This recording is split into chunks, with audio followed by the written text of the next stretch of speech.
It's Karen Burniston here with the February 2025 virtual class day recording.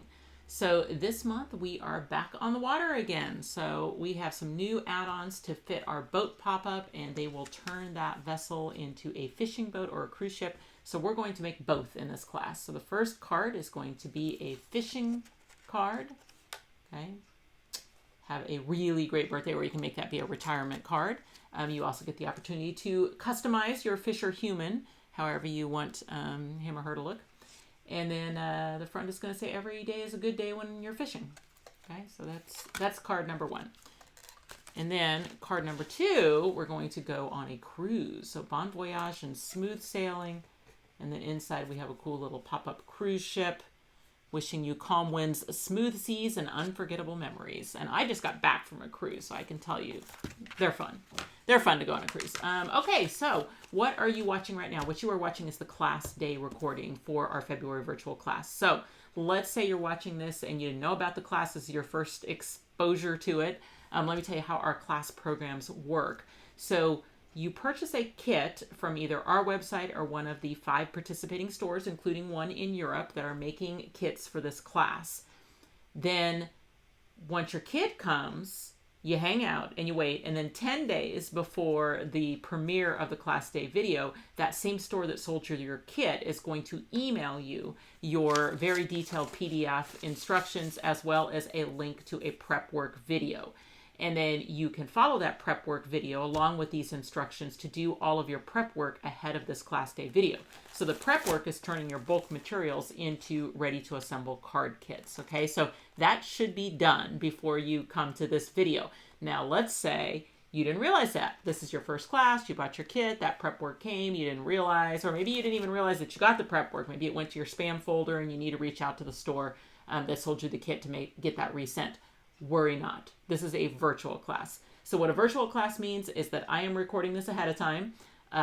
It premieres at a certain time. You might be watching this on the premiere. And if so, I am over there in the chat box to answer some questions.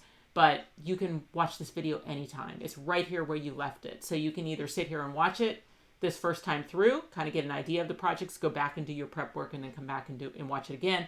Or you can just bail and say, okay, I'm going to go do my prep work and then I'm going to come back.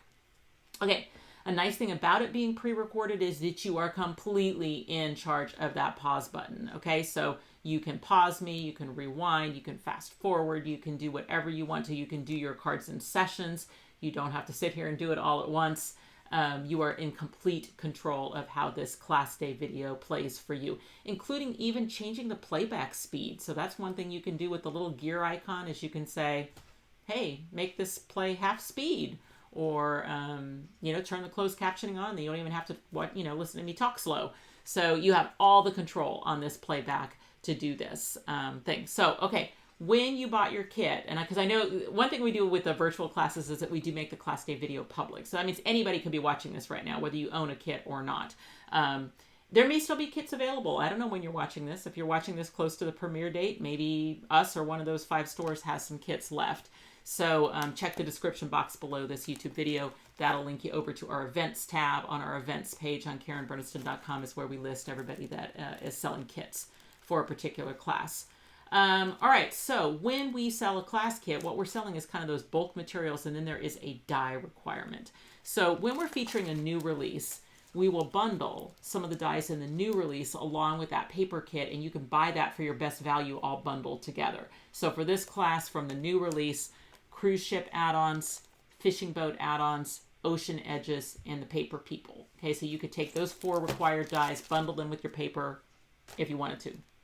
But anytime that we include an add-ons set in the required dies, then we also require you to have the foundation die that it fits, because it's not much use to be able to make a cool little fishing boat seat and motor and everything without having a boat to put it on, right? So your foundation die for this class is 1277 boat pop-up. So that is a 5th required die, and it is not available in the bundle because we don't know who has it already. So foundation dies are always separate purchase. So you can go through your stash and see if you already own it. It came out last summer, so it came out in 2024. You might already have it. And if you don't, that would be a 5th die that you would need to pick up to be able to do this class and all of your pre-cutting and die cutting. If we use something on the card that is not one of the required dies, so for instance, these phrases and this fun little crosshatch square to cut them out, then those are pre-cut for you in your kit, okay, or pre-stamped and cut for you in your kit.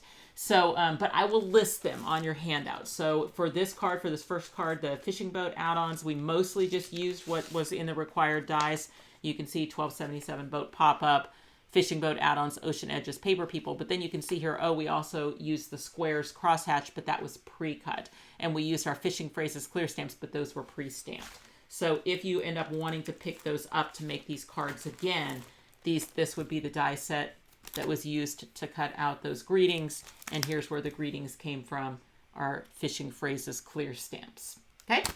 All right. And then I'll talk about the cruise ship ones when we get to that. So card 1 is going to be the fishing boat add-on. So what are you going to need to do this thing? You're obviously going to need your kit that you already pre-cut all the pieces for. Okay, you're not going to need your dies or anything because you've already done that as part of prep work. Okay, I would highly suggest something like a paper plate or a tray or something that you have to corral those pieces. And then for the assembly, since we've already done all the die cutting and stuff, this is mostly a scissors and adhesives class with just a little bit of inking and detailing that we will be doing. Okay, so you definitely need a good pair of scissors and you need your glue. So my favorite is Lineco neutral pH adhesive. I put it in my fine tip bottle. We sell both those items on our website. And then to keep that glue flowing throughout my crafting experience, I put a damp paper towel inside a jar and I keep that needle tip down in that damp paper towel, and that will do wonders for keeping your glue flowing throughout class. So yeah, I'm a real fan of glue. Then when we go to style our fish, if you have some kind of small sticky note, we can kind of mask off the fin and get a cool look with our inks. For inks, I'm a Distress ink fan, but you could really use anything. So I said some kind of teal, so I'm going to use Evergreen Bow. Okay, some kind of brown. My go-to is always Vintage Photo. And then some kind of orange, and I chose Spiced Marmalade. Okay, so an orange, a brown, and some kind of teal for styling your fish. And then it's set a white gel pen. I think that's because we're going to put some catch lights in our fish or human's eyes. So a white gel pen if you've got it. And I think that's all you need for this first card. We'll find out. I mean, maybe we might have to have a pencil. No, I guess we really don't need a pencil and a ruler. We'll figure it out as we go, but I don't think we need much more. Okay, so I'm going to set some stuff aside here, and we're going to get ready for this card 1. Okay, so let's first talk about the size of the card that I chose. So the boat pop-up is a glue-in design, and so you can glue that into any card as long as your card is big enough to hide it, okay? And it was designed to fit in an A2 size card. So here's one with just the boat pop-up, the pieces that come with it. So the boat itself, you can make this cute little rowboat, has that little seat there. It has the little oar holders and the oars. That comes included in the base die set. Okay, and you can see that fits nicely in an A2 size card. Now, I decided to go a little bit larger for our class card, mainly because I wanted to use this cool journaling card, and that was already 4-inch square, and I wanted to be able to, have a little distance outside that. But mainly because when we add our fishing rod to the side of the boat, I wanted you to have room for that where you didn't have to be so tight on the angle where you had to figure out exactly where you could put it so that it would collapse down and stay within 4 1/4. But it could be done. So in other words, if you wanted to make that fishing boat and put it in an A2 size card, you absolutely can. But we went a little bit bigger so that you just had more room. Okay. So during prep work, I had you cut your card. Okay. That height is 6 inches. And I think this one's 4 3/4 on the width. So we went 9.5 by 6. Now, I'm not going to give you every measurement as we go because that was all covered during prep work, okay? So those of you watching the class because you just want to see what's going on or whatever, this isn't a full 100% tutorial. This is a tutorial for people that have already done their prep work. So those kits may still be available. You can go get a kit and then you'll have access to all of the measurements and the prep work and all the little tips and tricks for how I die cut everything. That's all covered for the kit holders. All right, I like to start on the inside of the card. So let's open this thing up here. Just prop that open. Okay, this is going to be a, what's the word I'm looking for? I don't know what I was going to say. Anyway, look for the pieces. What we did with these pieces is we use those ocean edges to cut some waves into them, and then we kept both pieces, right? And so what we're going to do is we're going to take these pieces and we're going to put them in, and then what we're going to add to that is going to be our squares of the fish paper. So this is paper from Echo Park. I don't necessarily know that the fish line up.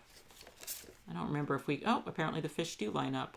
So if you cut it like mine, there is a way that the fish line up, but look at how separated they are. Like I don't think it'll matter. You know what I mean? Whether or not you put them in exactly like that. But the first thing we're going to do is we're going to take these pieces of fish paper and we're going to glue them to these slightly larger pieces of the pale blue that has the waves at the bottom. What you're looking to do is have an equal amount of blue showing on these three sides. So don't worry about down here. Okay, just look at these three sides as you're doing that. Now, what do you use for adhesive? You're working paper to paper here. So you can use your glue as I am doing, because I use glue for everything, but you could certainly use a tape runner if you prefer. So when you're working paper to paper, you know, it's your favorite adhesive is fine. Okay, so I'm going to focus on these three edges here and have that be pretty even, okay, on both pieces. And I'm minimalist when it comes to like inking on my pop-up cards. I don't sit there and ink every piece, but you certainly could. I mean, this is like I like to say, this is your card, not my card. So you can certainly make creative choices and change things up and all that stuff. So that's fine. No, I guess it doesn't matter. I put that on backwards, but I guess in other words, like this is the pretty side, but you don't actually end up seeing this because we're going to cover it with the other one. So luckily this is flat cardstock and that did not matter. All right, and then we're going to glue each one of these double panels into our card. And this time we're also going to be looking at an equal amount of navy showing on these three sides. Okay, so in each panel, we're going to do that.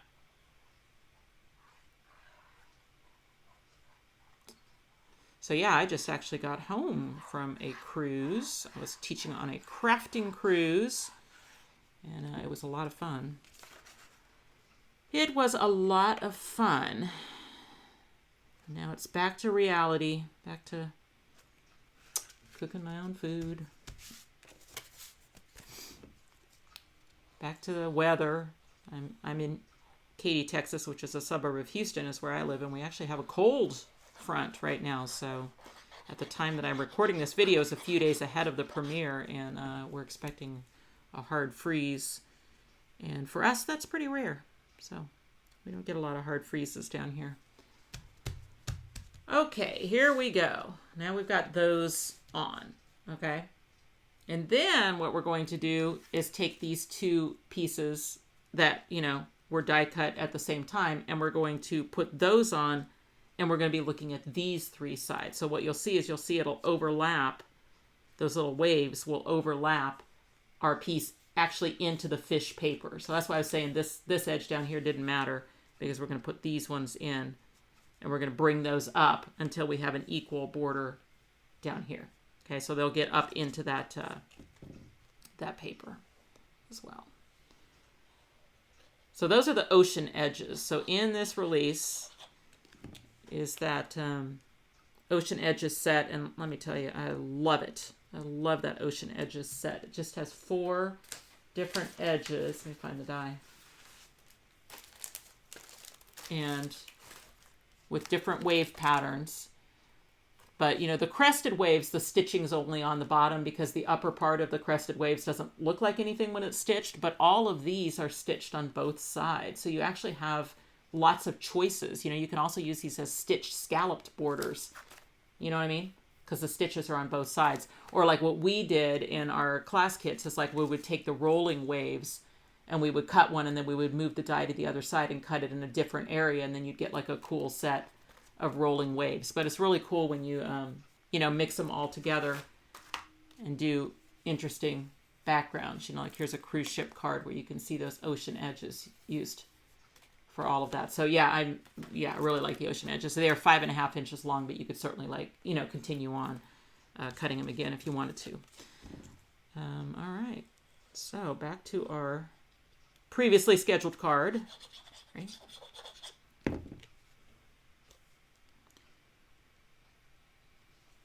I am a little stuffed up since the cruise. I feel a little bit underwater on my head. My head's like all stuffed up. I don't know what my voice sounds like. Hopefully I sound okay. But yeah, I did come home a little bit stuffed up on that cruise. All right, so continuing on now. So, and let me tell you too, what I'm going to be doing in this class, because it is pre-recorded and because you have all the control of the pause button, is I'm not going to try and guess how long it takes you to do a certain step or whatever, because I know you can just pause if I'm going too fast for you. So if you can craft along with me, great, but don't feel like you have to. Maybe you want to watch me do every step and then hit pause, do it yourself, and then carry on. Now, if you do the Zoom classes, so we do these virtual classes every third month, and then we'll do 2 months of Zoom classes. With Zoom classes, it's a live class where you tune in with me on Zoom, and it looks a lot like this for most of the class because we highlight my table and we highlight me teaching just like you see here. The difference being that you're in the room live with me, so you can pause me at any time and say, hey, Karen, I didn't get that. Can you go over that again? Or, Karen, you're going a little too fast. I need a little bit extra time. Or, whatever you want to do. So the Zoom classes will just go as long as they take, to get through the 2 cards because we don't know, with the pre-recorded, I know that you have the control of that pause button. So I feel comfortable just crafting at my own pace. I'm not going to speed myself up or anything. I'm not going to skip any steps. I'm going to be making this card from start to finish, but just at a reasonable pace. That will help you on the replay too, because once you've made it once, you don't want to be rewatching it and have me sit here and just pause. Okay, are you done with that? How would I know? You know what I mean? You're not in the room with me. So that's the difference between the virtual classes and the Zoom. You are going to find 2 of your wavy pieces that you cut. They may not look like mine because I just, during prep work, I had you use that edge and then I had you flip that edge and cut it again, and you got to decide how wide these were, which way the bumps went and everything like that. So pick 2 that you think look nice, kind of carrying on from one page to the other, so explore your different options. Maybe my best option, I think it's these 2, right? Because then it just really looks like those waves carry on. And the other one's going to be for the front of the card. Okay, so once I've picked 2, the only thing you need to do, these are just decorative, but the only thing you need to do as you glue these down is, if you want it to match mine, find your little square. So that was with the crosshatch squares. That's not one of the required dies. So that means that it's in your pre-cuts. So you've got one plain square. Tuck that under the edge of that wave as you glue it down. Just glue that square down where you like it so that the waves go over it if you want it to match mine. Okay, if you're planning on putting that square somewhere else, well, then you don't need to. But once you've kind of decided where you want that to go, maybe start with the square. And so that's just a place to sign the card or write your personal greeting. And it doesn't have to be straight. It doesn't have to be in this exact location. You can certainly have fun with that, however you want it to go. And then just overlap your waves over the top of that square. Rolling waves, I guess I should say.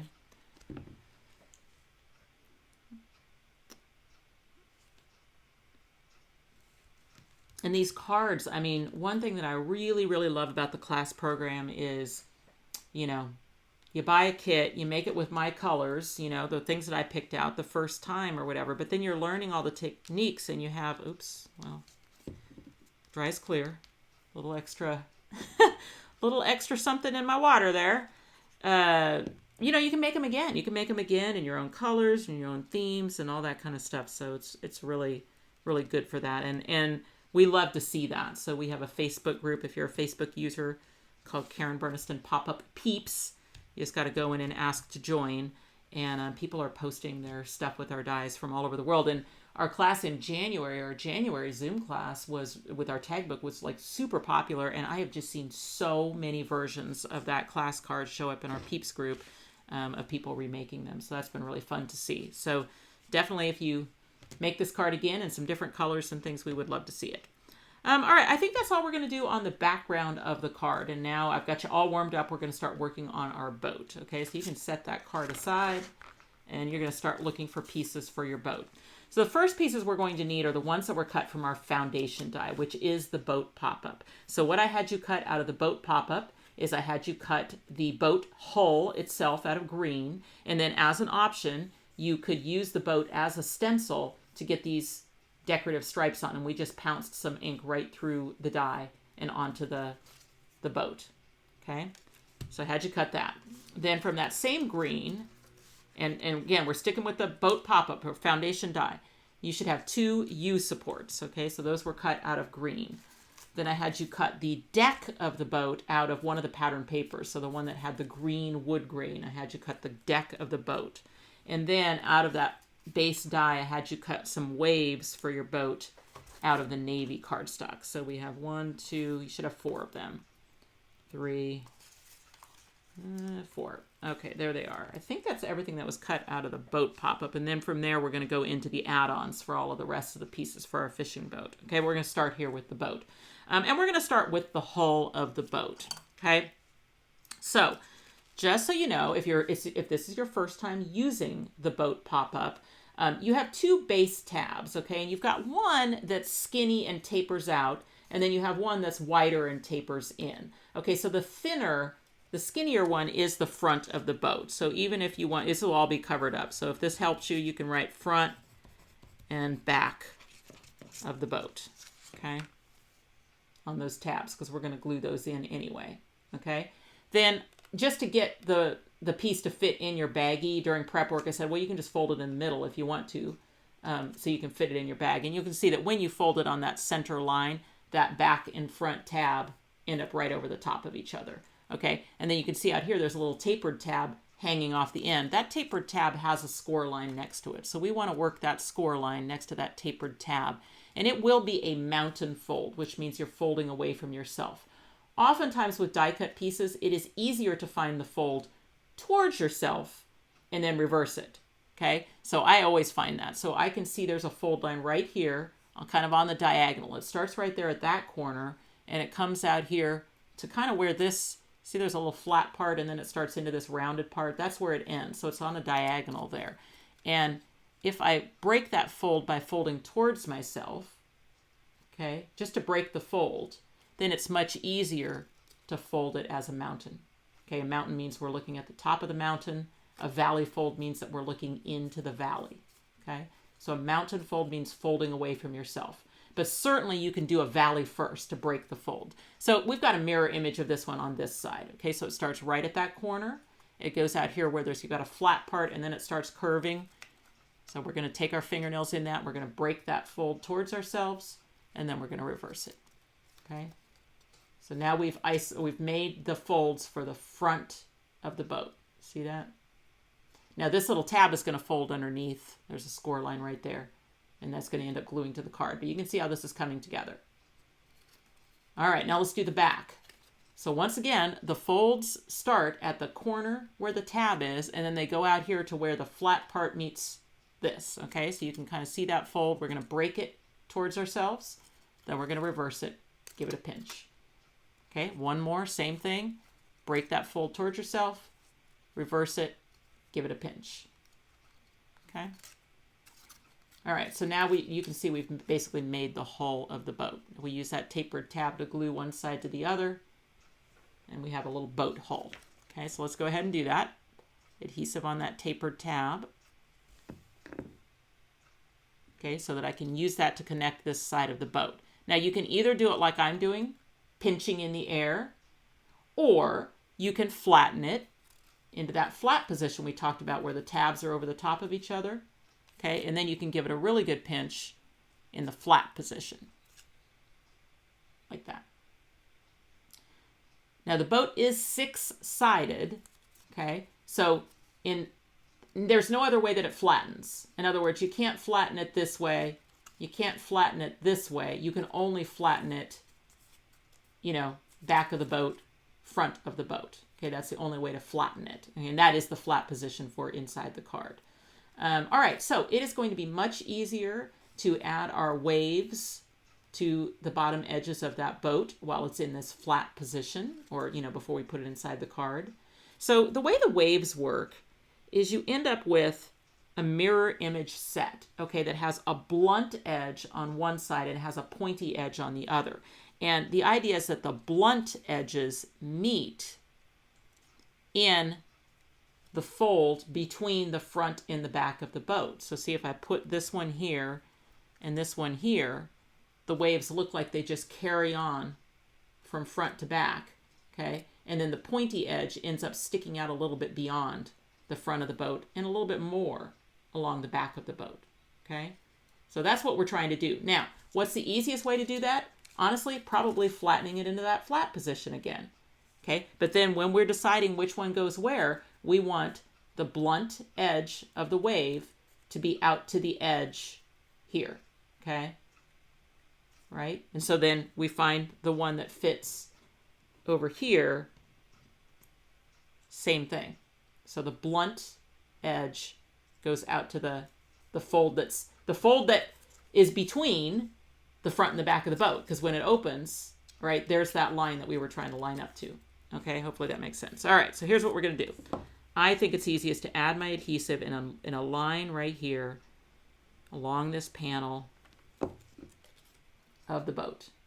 Okay, and I don't go in between the folds, like so I leave this one with no adhesive. All right, then I grab the wave piece that has a blunt edge on the right, and I put it into that adhesive, and I start it right there at that fold line, and I go right along the edge. I don't want to have it too low. Okay, I want it to actually just hug the edge of the boat, and then you'll see that a little tip, the pointy tip, is going to go beyond the fold line and just kind of stick out in front of the boat. Okay. All right, now we're going to do the same thing over here. So adhesive along this bottom edge. We're going to grab the piece that has the blunt edge on the left. Okay, so if you're looking at your pieces and you're like, uh-oh, this one also has the blunt edge on the right, that's not the right one. So find the one that has the blunt edge on the left. We're going to line it up along the bottom of the boat, and a little bit of it will end up sticking into the front so that when it folds open, we have a little bit of wave action beyond the front of the boat. See, oops, that one fell off. Hang on.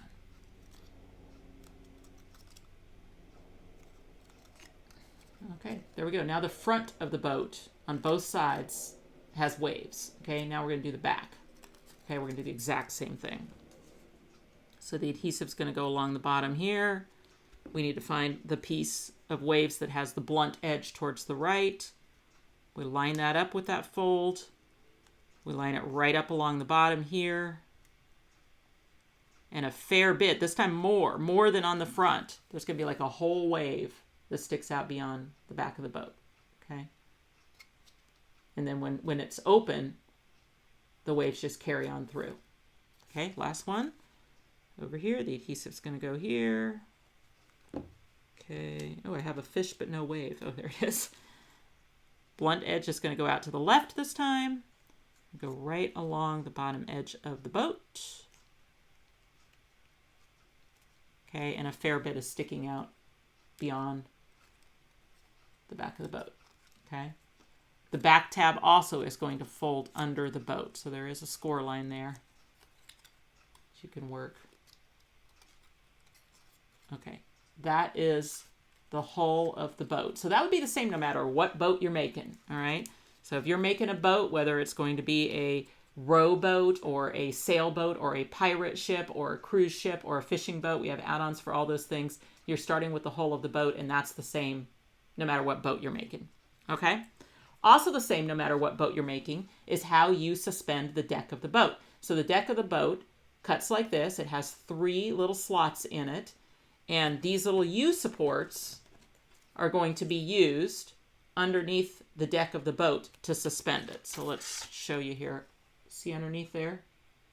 Those are 2 sets of U supports coming up through the deck of the boat, okay?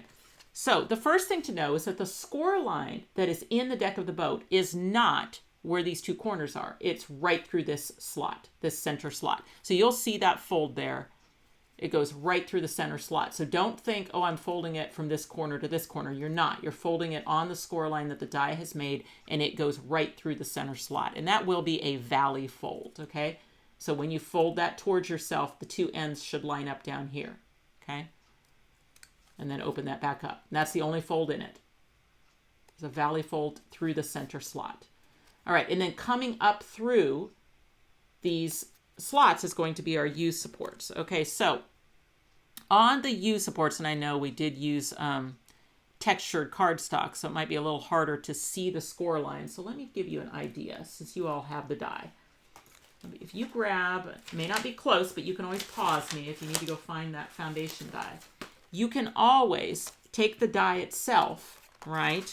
And you can say, oh, where's that score? You know, I can't see that score line, but if you line it up there, you'll probably, once you start folding it, it knows that there's a score line there. In other words, it's not just going to willy-nilly fold anywhere. It will fold on the score line. So if you just kind of start it, then it should fold on the score line. Did it? I hope it did. Let's see. Yes. And nope, not this one. I said it'll fold right on the score line. Let's see. Let's make sure those are there. Oh, that textured cardstock did want to fold in its own location. My apologies. Okay, there we go. I mean, they should be even. You know, when you look at the U, you shouldn't have one that's sticking up higher than the other. They should be the same distance, okay? Once you get one, you can do the other. But now some people do a thing where they lay it back on the die. I know mine's in the packaging. I don't know where my original die is. And rather than, so they lie it, put it in the die if they can't see their score lines.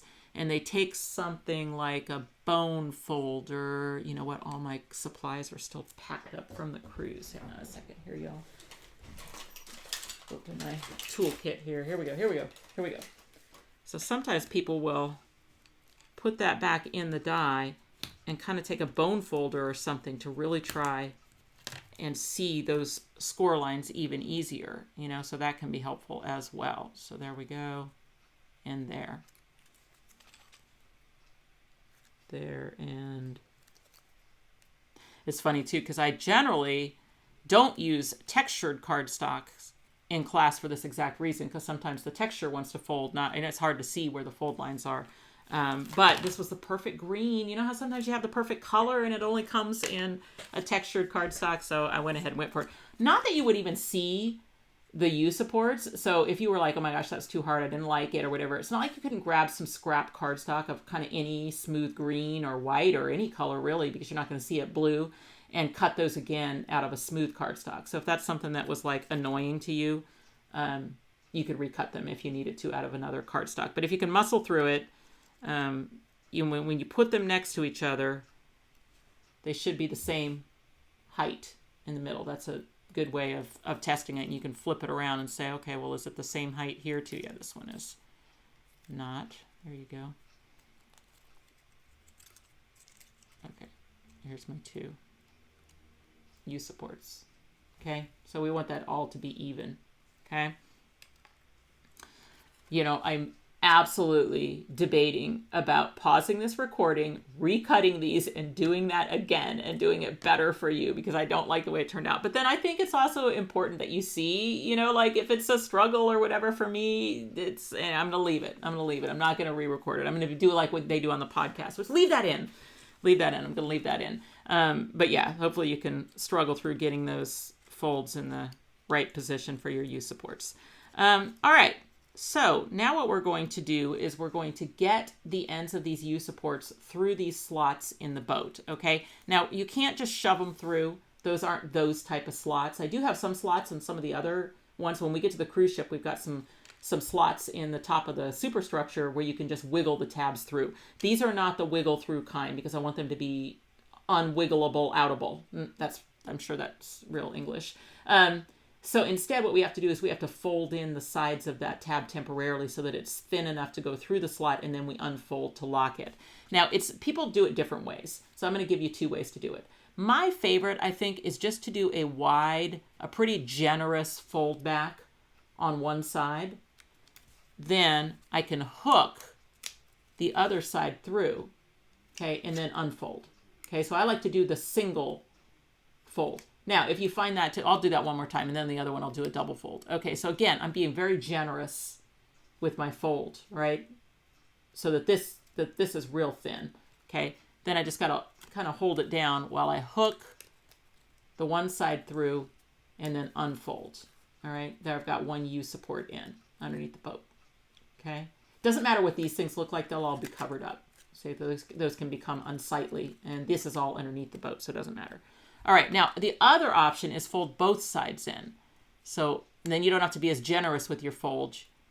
You can just fold both sides in. That will make the whole tab skinny, but you have to hold it down on the back. You have to hold those things that you just folded down so that you can wiggle it through the slot, okay, and unfold on the other side. And notice that the center slot is going to get 2 tabs because it's going to get the one from this U support and one from this U support. The outside slots are just going to get one. So whether you think it's easier to fold just one side in or both sides, if you fold both, hold it, wiggle it through, unfold both. So whichever way you think is easiest. Okay. And there you have it. 2 U supports on that boat. Okay. So it should be able to fold it in both directions like that. Okay. Like that. Now, again, that's the same no matter what kind of boat you're making. Okay. So if you were making a rowboat, that's the same. Pirate ship, sailboat, deck of the boat is always the same. I like to glue the U supports together. Okay. So right now they're, you know, I don't really like them to separate. I like them to operate like a unit. Okay. So I'm going to go in there with my glue and I'm going to attach those U supports together. Okay. And this should be nice and flat. Okay. And if, like me, you just hit it wrong on your fold, just get it right now. You know what I mean? Fold it this way and pinch it. Fold it this way and pinch it. Okay, because we're going to glue it down and the rest of it's going to be up underneath the boat. So it will not matter. It will not matter. I mean, I suppose you could weaken it to a point, you know, I don't even know that you could. Y'all, it's going to be fine. If you're like me and you didn't hit it on the first try, look right there. I got an extra fold right there because I didn't hit it on the first try. Well, I've got it right now. Okay, and then once that gets glued down underneath the boat, it will not matter. Okay, so as long as you still maintain the structure of it, you're fine. Okay, now something that is very important about the deck is that it does have a shape to it that corresponds to the hull of the boat, and it only fits one way. And here's what I mean by that. The pointier end is the front of the boat, and the wider end is the back of the boat. And you would not be the first person to accidentally put that in backwards, but look, it doesn't fit right. Okay, so it ends up kind of doing a weird wonky thing when it pops up because it's trying to make this side wider and then this side kind of sticks up in the air. So when we go to glue this inside the boat, just make sure that the pointy end is towards the front of the boat and the wide end is towards the back of the boat. And if you want to make sure that you do that, you can even, here on the bottom of your U support, say this is the front and this is the back. Just put front and back. Okay, so the front is the pointy end, back is the wider end. Okay. Now, we don't have to glue that in yet. In fact, it'd be much easier to add some of our decorative pieces to the deck of the boat before we glue it inside the hull. So we're not ready to glue it in yet. We just wanted to construct it. Now we're going to go on to our add-on set. Okay, so there's not really any particular order to do this, but you know what we're going to do? Let's do the motor of the boat first. So the pieces that I want you to find are the motor mount. So the motor mount, we cut it out of green. Okay, and it's a little tab that has, now this does have the push-through slot. Okay, so the difference between a slot where you have to fold in your tabs or one where you can wiggle it through is whether it essentially looks like a straight slot with a bump in the middle or whether it looks like a curved slot with a bump in the middle. Okay, so this is a curved slot, or like, I guess if you look at it this way, it's kind of like the number 3. Okay, if you have a 3 slot, then that's a wiggle through slot. Okay, so what do I mean by that?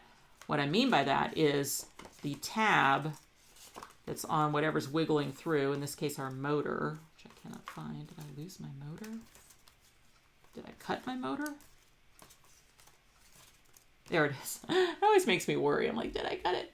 Okay, so we cut the motor out of a silver cardstock. So this tab here, it looks real similar to the ones on the U supports, because it is, but the difference is not in the tab, the difference is in the slot. So when it's a slot that looks like a backwards 3, that's a wiggle through slot. Okay, so what I mean by that is you can actually just wiggle the tab through it, and you do not have to fold in the sides of the tab. Okay, we're not ready to do it yet, but just so you know the difference.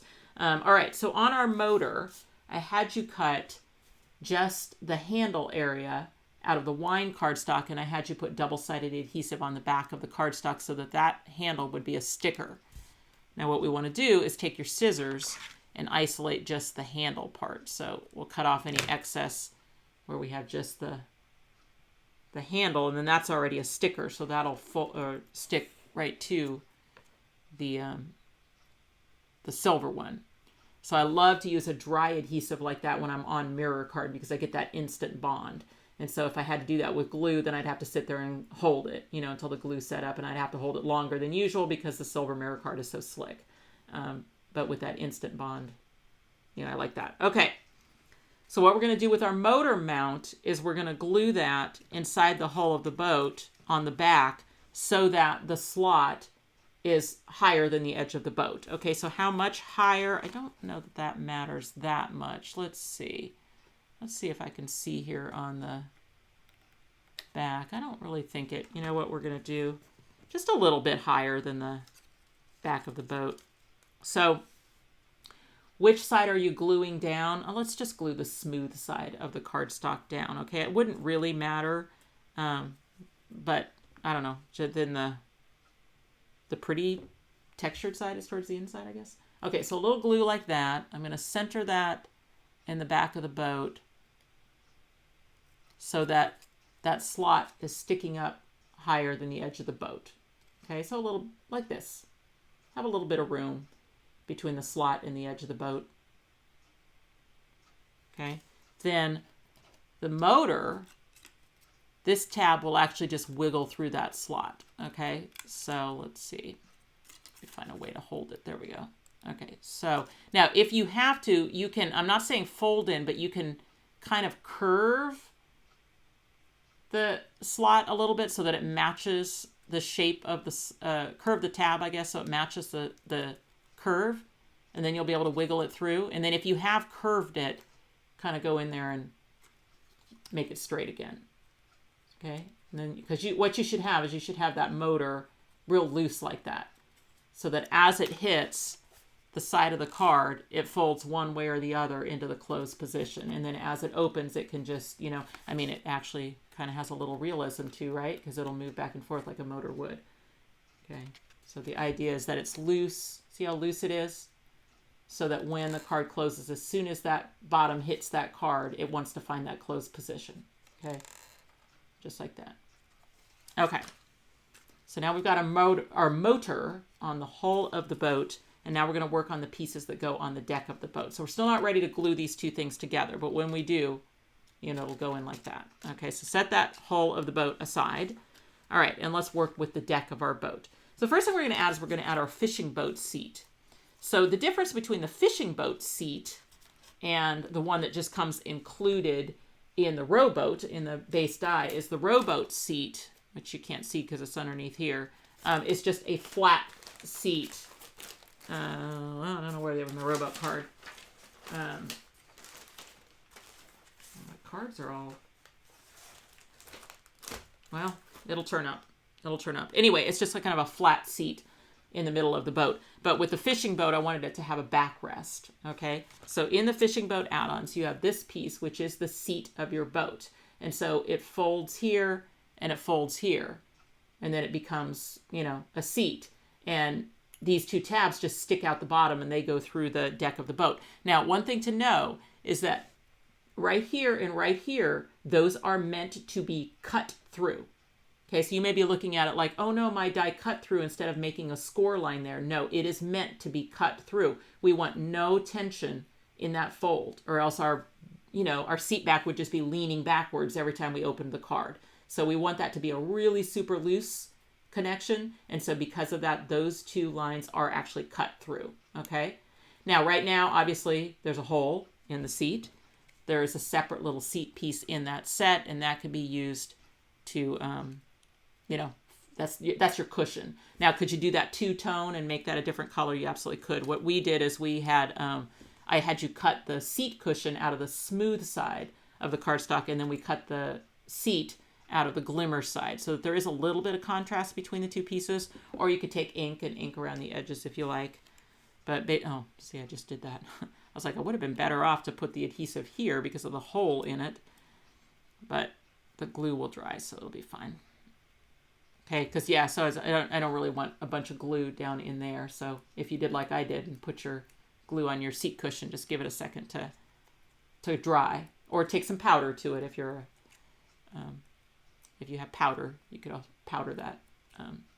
It is important that when you're using glue with the pop-ups that you use a glue that does dry, not tacky. Okay, so there are some glues out there that people like, but when they dry tacky, and those are not good for pop-ups because it's very easy to have stray adhesive here and there.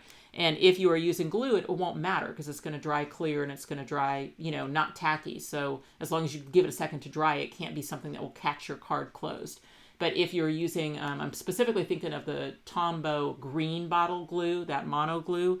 Blue bottle is fine, but the green bottle, that glue dries tacky, and that's not a good one for the pop-ups for that reason. Unless you're just super, super accurate and you never ever have stray adhesive, which who does that? Okay, so we want the seat to go towards the back of the boat because it would, well, I mean, technically it would fit up here, but I think your issue with putting it in the front of the boat is going to be the width of it. Let's see. You know what? Let's just do a little experiment here. You might be okay. I mean, actually, honestly, you could put the seat in the front of the boat if you wanted to. I'm going to put it in the back of the boat. So I want the first tab to go through in front of those two tabs so that I don't see them. And then this one, I'm going to go in the back of this one. So see, I'm just basically bringing the seat tabs down through the same slots that hold my U-support tabs. And I've got a blue tab right in there, and I've got a blue tab right back here, and I want to glue those to the U-supports. And that's why it's important that we do all this work before we put this inside that hole of the boat so that we have access to it, okay? Now, what's the easiest way to do that? I think the easiest way to do that is to hold to the seat of the boat, hold the U-support, okay? And then just kind of bend the U-supports back to where you can put a little dot of glue in between that. Did I get one in there? I did. That tab and that U-support, okay?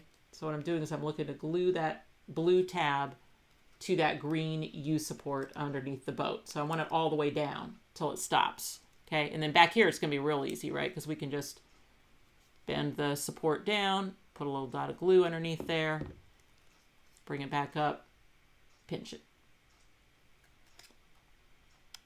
Right, so there's the seat of the boat attached through the slots into the U-support. So as the U-supports move, so does the seat, okay? When the U-supports fold up into the flat position, which is like this, the seat will fold up as well. Then when it opens back up, the seat will pop up. Okay, just like that. Now, one thing you can do with the paper people is you can actually have, they're sized to where you can have your Fisher person sitting in the boat. Some of the design team has certainly done that. I decided to put our Fisher human on the front of the card for this card and just have a little hat, on the fishing boat itself. But then, that's kind of up to you. You have the die, so if you wanted to cut another Fisher person and put them in the boat, you could certainly do that. But we're just going to do it with just a hat. So let's go ahead and make, let's go ahead and make both hats.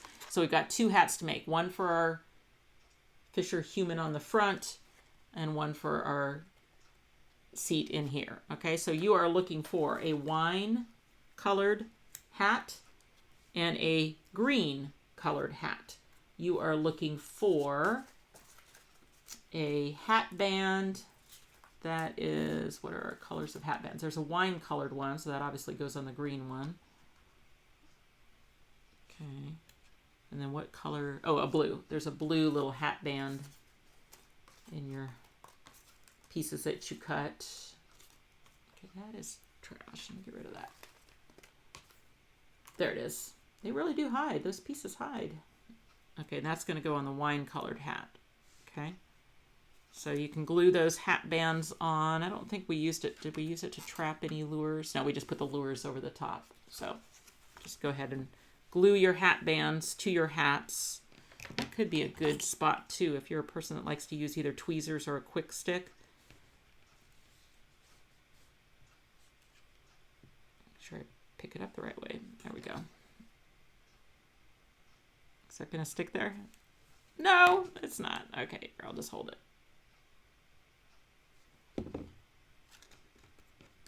Okay, the wine-colored hat band on the green hat. Okay, and then the blue hat band on the wine-colored hat.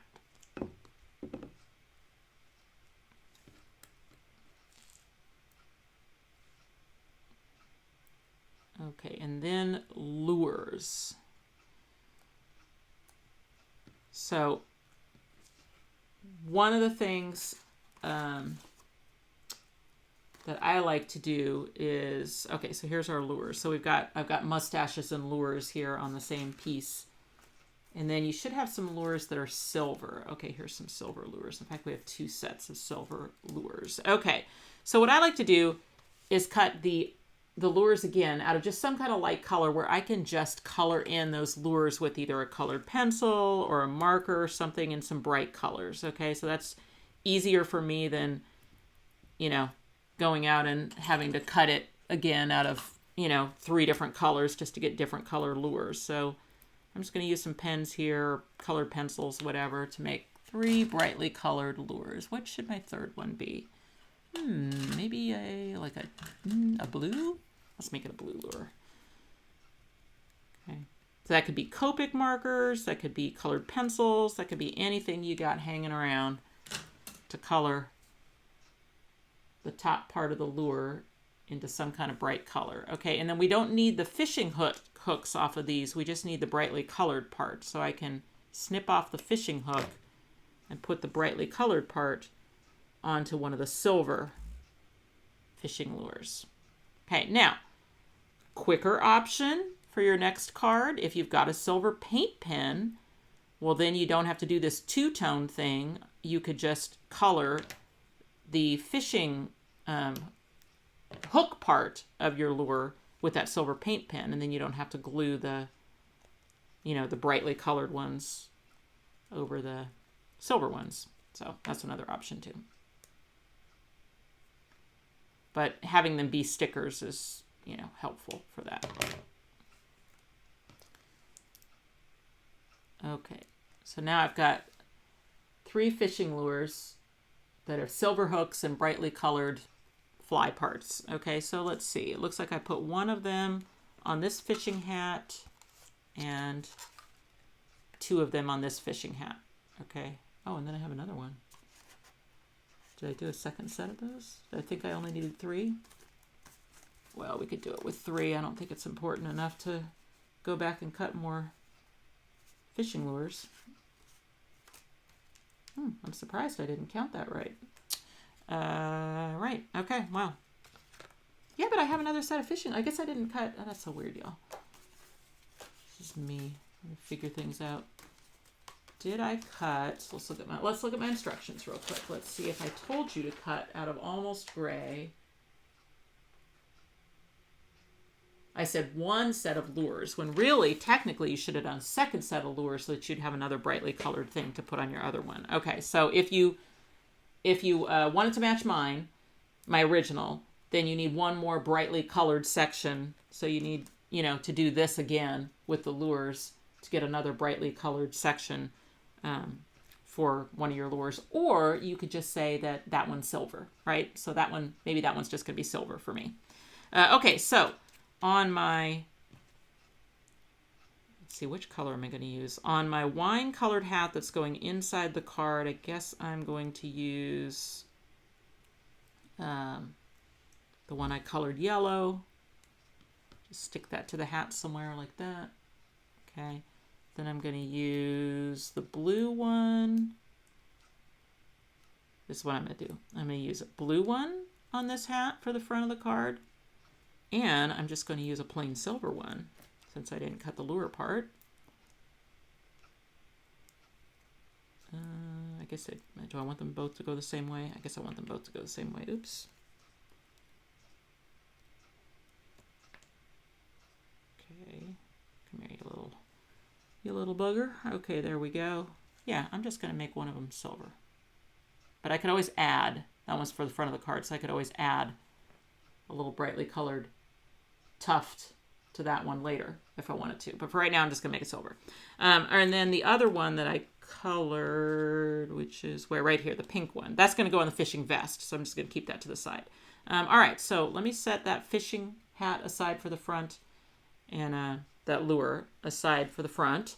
And this one is going inside my card attached to the edge of the fishing seat.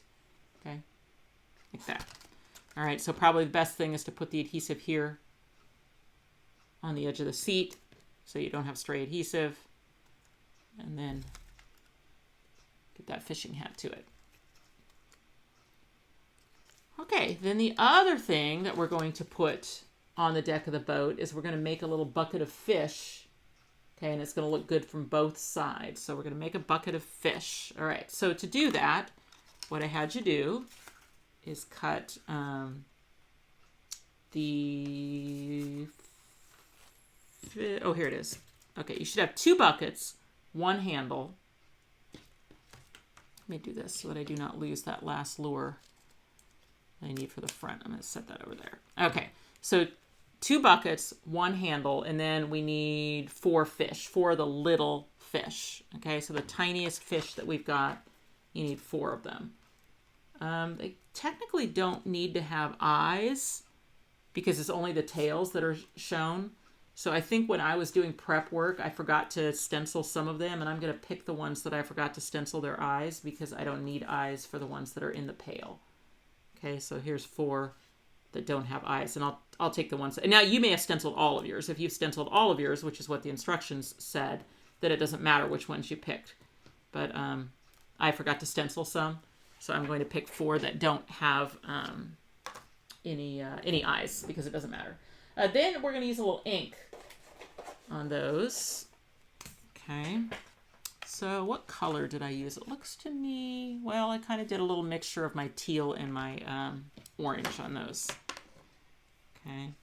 So sometimes what I'll do is I'll just hit it with ink without even inking up my thing to see what color I get, you know? Do I get enough orange? Because I can always add more. But like just whatever set of the residual orange that's in my on my sponge, I'll use that first and just see, yeah, actually that's a pretty decent, you know, color. I like that. And then I think I hit it with a little bit of teal as well. Okay. All right, so now I've got my 4 fish, and I'm ready to put those in my bucket. Okay, so we're going to take one of the buckets, and that's a sticker. Now, it does have a cut in it to be able to stick fish down in the bucket, right? So I'm going to put 2 fish down in the bucket and let their tails stick out, okay? And they're going to stick inside that bucket, right? Because this is a sticker, so the heads of the fish are sticking to that. Okay, now on the back, okay, I need to do something first. I need to get the silver lip of the bucket put on first, and then I put the fish on, and then I put the rest of the bucket. Okay, so I take the first, so for the back one, I need to peel it up and isolate just the lip of the bucket. So I'll snip it from both sides here. Okay, so now I have this little skinny silver piece that is a sticker, and that will fit right across the back of those fish at the top of the bucket, like that. Okay, so that's going to be step 1. Then I'm going to take my 2 other fish, and I'm going to stick those so that the tails line up. So these are going to need some glue. Okay. Doesn't matter about the heads of the fish because they'll go down in the bucket and stick to the other bucket when we put it on, I guess, so to speak. So let's see. I'm going to get the tails. It's most important that the tails line up. Okay, see? I got the tails to line up. And then the heads of the fish, you can either glue them down or they'll get glued down because you're about to put the rest of this bucket on, right? And it'll grab the heads of those fish and pin them down. So it doesn't really matter if you glue them down or you just pin them down with the other half of the bucket. Okay, so now you have a bucket of fish where it looks the same, good on both sides. You can pick your favorite side, which is your favorite side of those two, to put the handle on. Okay, so the handle of the bucket is going to be down. It's a sticker, so it'll be down like this.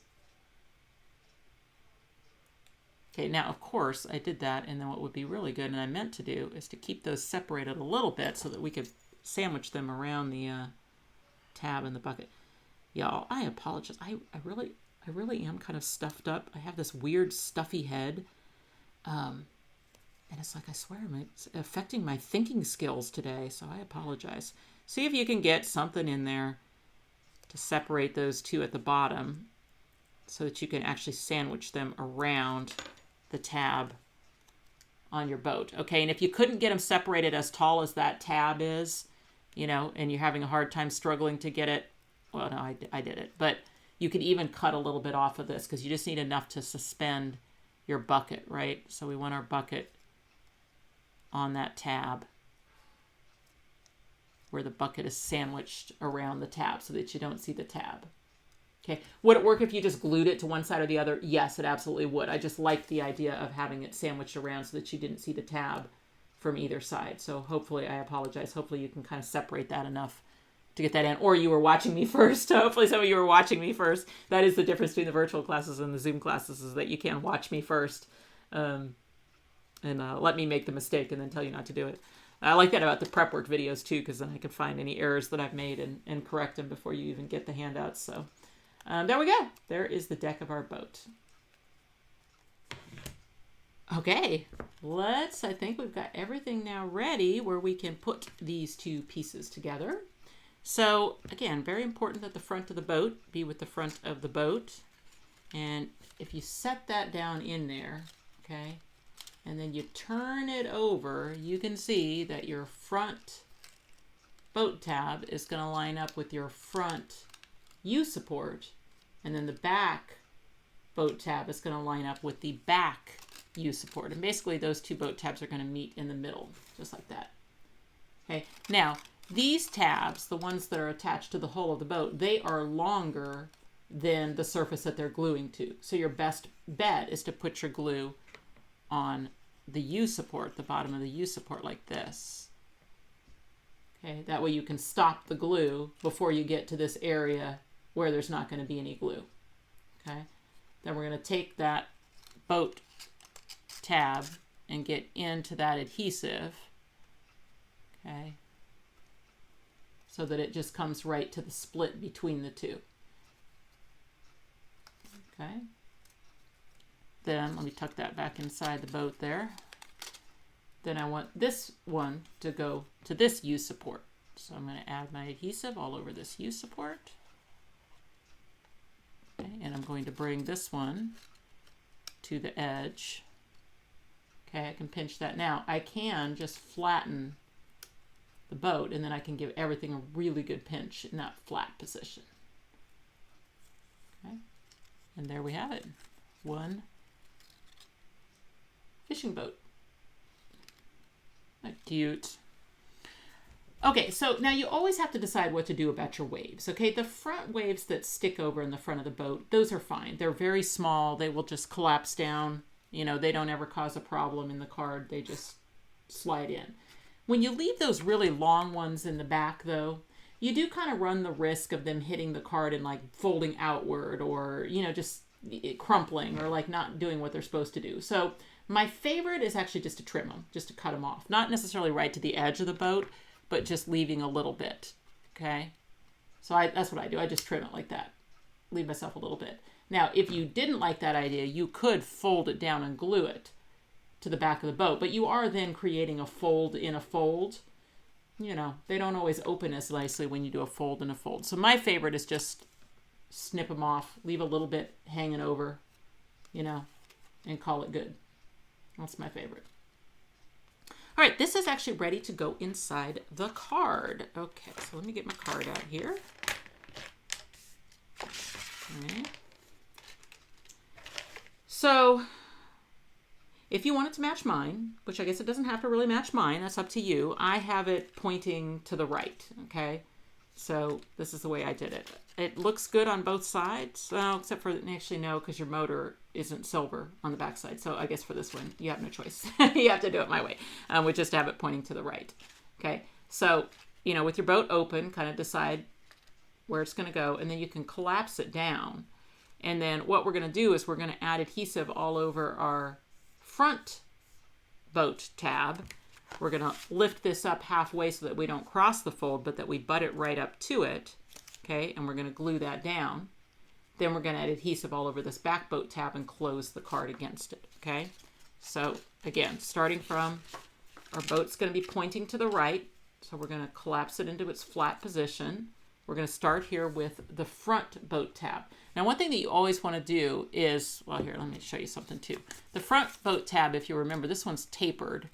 So we don't want to get adhesive. We want to keep it on the tab itself. In other words, not down into this little green area that's around it. That's actually the U support underneath. Okay, so we just want to stick to the tab itself. But you want to bring your adhesive all the way up to this fold line. That's the way you're going to get the best open on your boat, is that if you basically glue it down all the way up to the front, you know, and you don't have it, that adhesive stops short, because if it stops short, then your front of your boat will kind of peel up a little bit. Okay, so I have my adhesive all over the front boat tab. I'm going to put that face down on the right side of the card, and I'm just going to kind of center it in the fish paper area. I didn't do any measuring, did I? Let me see how far that comes to the, yeah, that's what I did. Okay, so something like this maybe. And I want the end to come right to the fold of the card, but not cross it. Okay, so if you lift that up, then you can have that come right to the fold. And it's that front one underneath that I'm gluing down right now. Okay, so it's glued down underneath the boat right there. Okay, then I'm going to put my adhesive all over the back tab. And again, I want to get all the way up to the score line so that the entire tab will be glued down. And then now this is pretty thick, right? So I got to kind of hold it down near the fold as best I can while I close the card up and over and pick that boat up in the right position. Okay. And the goal is, you know, give it a second to set up and then open it really slowly. In fact, my favorite thing with the boat is to grab the front and the bottom edges and kind of like, as I'm opening the card, I actually kind of push the boat down so that it finds that fully open position that first time. Okay, so there's the boat. How cute that is. Okay, and then you can fold it. Your motor should just hit the card and find a closed position. See, my motor is just, you know, sliding down. So there you go. Now, if you did have, you know, an edge come up, you can always take something that you can slide underneath there and give it some good pressure underneath there to really get it to set up. At worst, if you had the front of your boat come up in a way that you just couldn't seem to get the glue to hold it down, you could always use like a really super strong glue. Like you could throw a little dot of super glue underneath or like an E6000 or something like that, you know. But in general, if you give it enough time and you make sure that you're lined up, you know, right over the fold of the card, then it, you know, it works great. It will stay glued down and you now have a cool pop-up fishing boat. All right, cool. All right, well, let's start styling some fish and our fishing rods and get those attached. Okay, so in your kit, we're gonna make 2 fishing rods, so we might as well just kind of make them at the same time. So the one for the inside is the wine colored reel, and outside we have one that's blue. Okay. And for both of these, you have the little kind of scalloped piece of fishing line. And then you have one that comes down at whatever angle you want it to, you know, that has the hook. So let's find, oh, here's the other 2. They're still in my thing. All right, here we go. Okay, these and this. Okay, so we're going to concentrate on the wine one here first. So what you can do, you've got these little bumps on your fishing rod, and they correspond to the little, you know, scallops on your wire. So you could put a little dot of glue here, here, here, and here. Basically all 4 of the little humps or the dots, and then just take the fishing rod and pick up that line. Okay.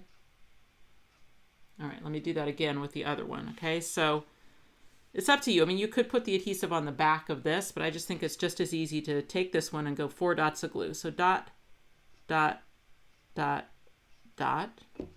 Okay. Then take your fishing rod and line up the little bumps on the fishing rod with those dots of glue and pick it up.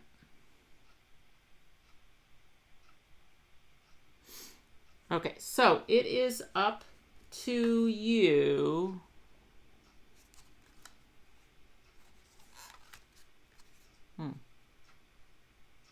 Okay, you know what I think we'll do? Why don't we not put, let's not put this, I was trying to decide if we should put this line on the blue one or if we should wait till we get the fisher person holding it so that you could adjust this angle so it's straight down. You know what I mean? Because you may have to adjust the angle of your fishing line or pole depending on where you put your fisher human. So then, like, if we add it, it might, you know, your fishing line might not be straight. So let's just hold off on, I'm going to put that in my list of things to add later. But the wine colored one, we should be able to do. Okay. So for that one, we're going to put, if you want it to match mine, you're going to use your kind of flopping fish, the ones that are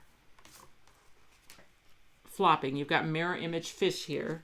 Okay. And we want to do a little bit of coloring on them. Okay. So that's what our inks are going to be for. So again, we're going to go back to our 2 colors of ink, the orange and the teal. And this is a good spot for those sticky notes that I said if you had, because what you can do is you can put a little sticky note underneath the fin of the fish. And then what I like to do is hit the fin with some orange. Okay. Well, let's get this one. Put my sticky note underneath the fin and then hit some orange on the fin. Okay. All right. So now we've got orange finned fish. And then let's see. Then I'm not going to re-ink. I'm just going to kind of make use of the orange that's already on it. I'm going to get the heads of the fish.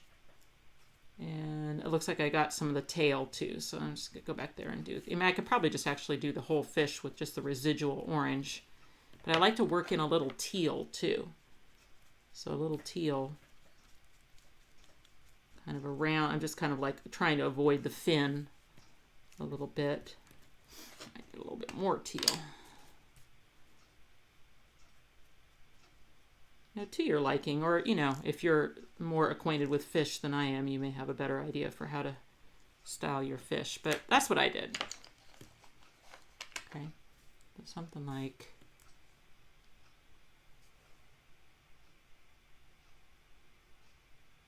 see if that focuses. There we go. Something like that. Okay, and then now what I'm going to do is I'm going to put those fish back to back around the end of the fishing line. Okay, and so if you want it to match mine, you want your fish to be scooped out this way on the front. Okay, so I'm going to put the adhesive on my little hook. I'm going to put I think I'm just going to put my fish all the way up to where it's just the line, you know, like that. Okay, then I'm going to flip it over, add adhesive all over the fish because it's the same exact size as the other one, just in mirror image form, and then put that fish on there. Okay, so we're just going to mirror image fish around the end of the line. That way it'll look good on both sides. It'll be a little bit more durable so that, you know, when it hits the card, it's more likely to hit the card and slide down into a closed position versus crumpling, you know, because it's basically doubled on there. Okay. And then for the wine fishing line, well, let's see. What is the easiest way to do this? I kind of tend to want to put this on first, but I will say that when you put it on there, let's not have it be too tight of an angle like that. Because look at where we're putting it, and we want that fish to be hanging out in front of the boat. We don't want it to be like all up in here where you can't see it, right? Okay, so maybe if you just hold that fishing line, rod, that's the word I'm looking for, rod, kind of in position, will kind of give you an idea of about the angle that you want for that line there. Let's see.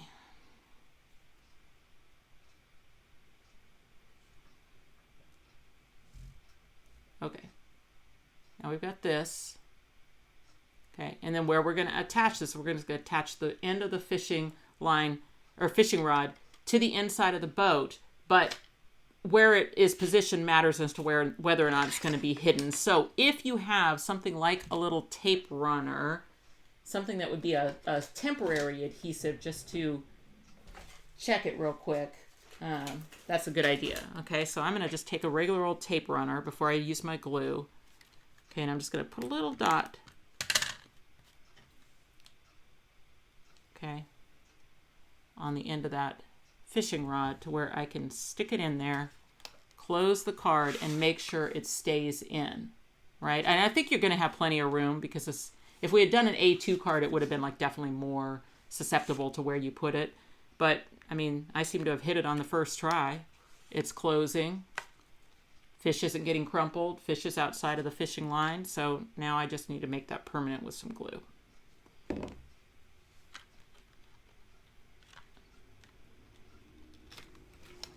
Give it a check real quick. Perfect.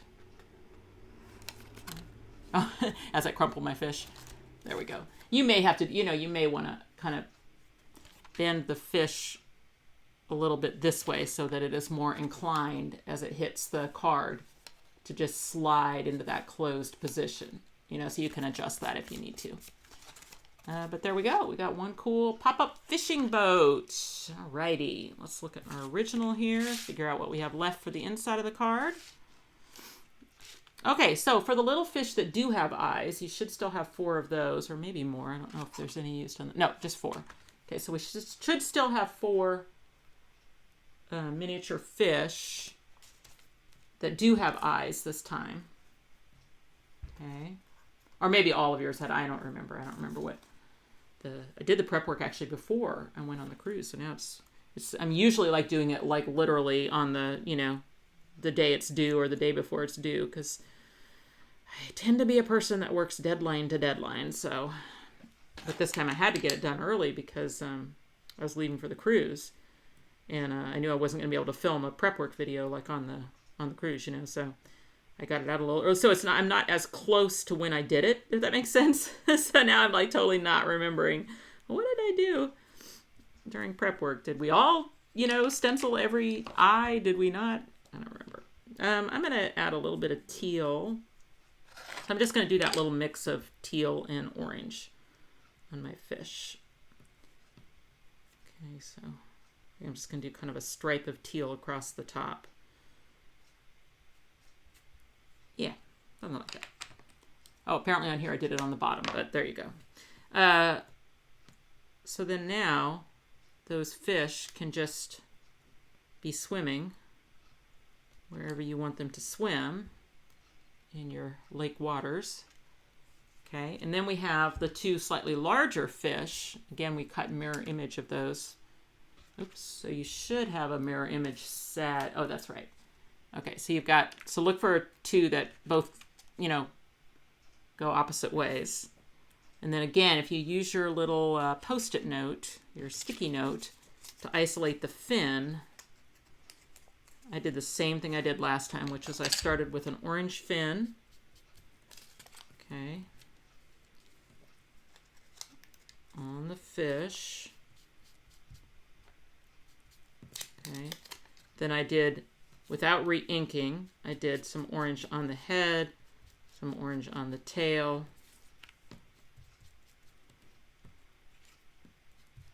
Okay. And then the middle part, well, basically then I just sprinkled some teal on the fish, right? So maybe a little bit on the fins up here, maybe a little through the middle, maybe even a little on the edge of the head. Something like that. I didn't have a hard and fast rule for it. Okay. All right, so then you have to decide which greeting you're going to be using inside your card. So is this going to be have a really great birthday, or is this going to be fishing you a happy retirement? Okay, so whichever one you want to put inside your card. I am going to match my original because then it matches the photographs that I took of the class. So otherwise I would make it the other one. All right, so have a really great birthday. And what's nice about that set is that fishing you a happy is on its own stamp, right? So it can be fishing you a happy Father's Day, fishing you a happy retirement, fishing you a happy birthday. Same thing with have a really great. So you can have a really great Father's Day, you can have a really great birthday, you can have a really great retirement. You also have a little happy, so you can just do happy retirement, happy birthday, happy Father's Day. And then you've got all those fun little phrases too. You know, good things come to those who bait, every day is a good day when you're fishing, cast, wait, catch, repeat, gone fishing, your catch, best fishes, and let's catch up, and here fishy fishy. Here fishy fishy. All right, so we've got one fish to put on top of our have a really great birthday, and the other fish is going to go over here on top of our greeting block. I did half on the greeting block, half in the water. Okay, oh, I just dropped my fish. Oops, those weren't glued down yet. And then wherever you want your fish to go.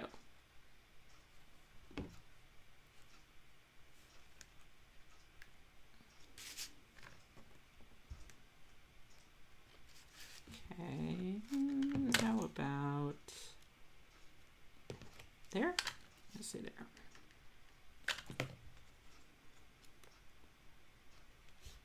And, you know, with that fishing boat add-on set, you know, you do have those fish and the fishing rod and the fishing hat and all that stuff. You know, the only things that are real specific to the boat pop-up would be the 3D chair and, you know, possibly the motor. But all of these other little pieces that come in that set, those are really usable, you know, as just decorator pieces. So don't neglect your fishing boat add-ons when you're just looking for pieces to be able to make a, you know, a flat card or layout or something about fishing. All right, well, that is the inside of our card. Okay, so then now let's go to the front. Okay.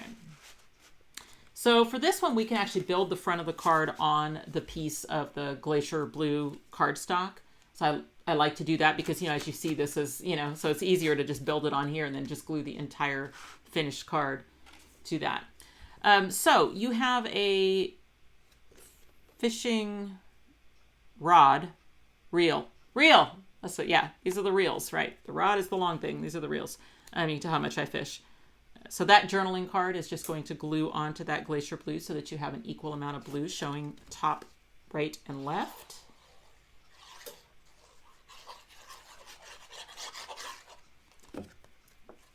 Okay.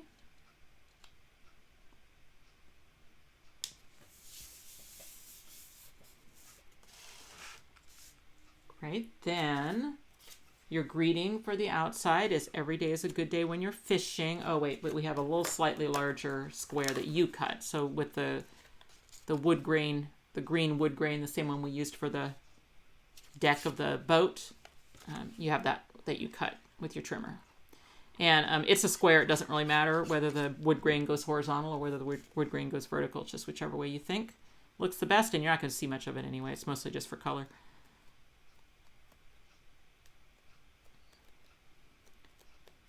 And I've got, oh no, it's okay. I was going to say you might want to hit the edges with a little brown ink just to take the white core away. It's not so glaring. Yeah, I like that. Okay, so then that's going to glue in that open area of the journaling card.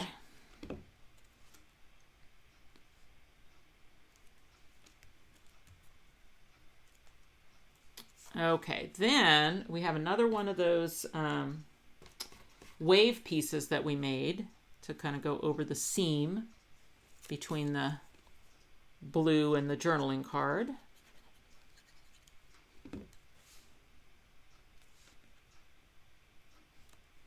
And then when I was doing the design, I had put the fisherman just like here, but he looked a little bit like he was floating, you know, like maybe so I just thought, well, maybe he needs a little piece of some kind of darker color, like he's standing on the dock or something like that. So I had you cut a piece of the green wood grain paper just to be an anchor for the fisher person.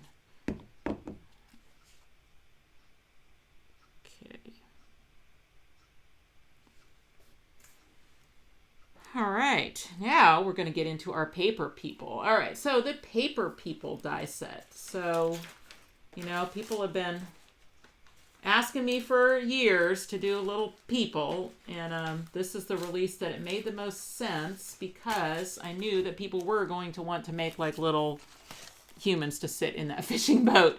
So I was like, well, we got to do a little set of people finally. So they are about the same size as our little animal dies. And what's nice about that is all of the tiny accessories that you can get to embellish our animal dies will fit on the paper people. And that's especially true for tiny accessories 1, because that's where the little glasses are. There's also some glasses, I think, in 2.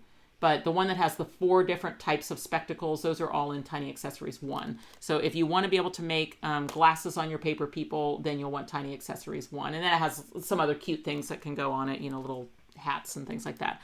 The thing to know about the paper people, which you already know because you did the die cutting, is that the human itself is not really, it's not designed to be without clothes or even a halter top or a bikini. That's not the kind of person it is, because of where the hands are. I wanted the hands to be able to be in front of the body where you could have them hold something. And so because of that, it, you know, as you see, it looks like a little alien until you get the clothes on, right? Because it doesn't really have the waist area in the little human being. So I had you cut that at either out of the area of the journaling card that kind of fit. If this was not the skin tone you wanted, I suggested during prep work that you could either customize it with some inks or markers, or you could just go to your scrap bin and find any kind of scrap of cardstock that matches the, you know, the skin tone of the fish or human that you are trying to emulate in your card. And you certainly did not have to match mine as far as facial hair goes. What I ended up doing, and I'm just going to copy my original, but what I ended up doing was cutting the kind of floppy short hair and the beard piece that doesn't come with a mustache, so that I could choose my mustache out of the 3 sets of mustaches here. And then, you know, jeans and a t-shirt, and I'm going to make it into a fishing vest.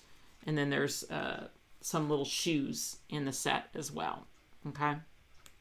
I had you do the stenciling during prep work. So you stenciled with a black pen to get the face onto the person. And then if you want to add a little catch light on the eyes, that does kind of bring them to life a little bit. Okay. So I just cut my facial hair out of a color that, you know, the light gray. Now, if this was a person that had gray hair, you could just, you know, be done. If you want to make that a different color, I would do that with ink. Or again, you can go to your scrap bin, and it doesn't take much to get a custom color or something for the person that you're matching. Or if it's just going to be a general fisherman, you can just kind of match mine if you want. Oh, I see. Shoot. I bet you I had a piece of tape on that from when I die cut it, because it did not take the ink. Now I've got a 2-tone beard. Hang on, I gotta try and get that tape off. All right, he's gonna end up, I think, with a darker beard than intended, just mainly to get rid of that little line from where my tape was still on the piece. Okay, so there's my beard. I'm gonna color the hair the same color, just with ink.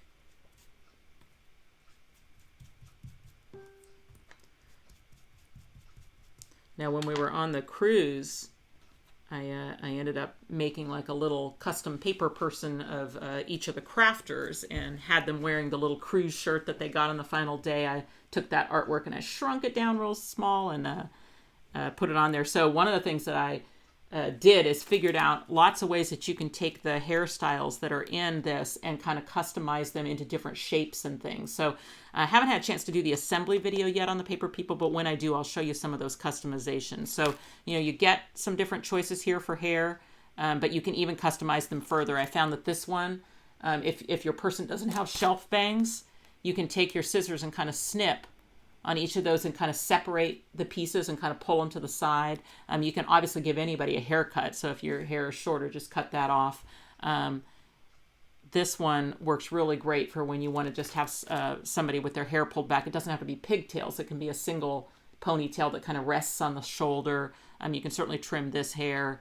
Yeah, so there's lots of ways that you can customize the hair to whoever your recipient is.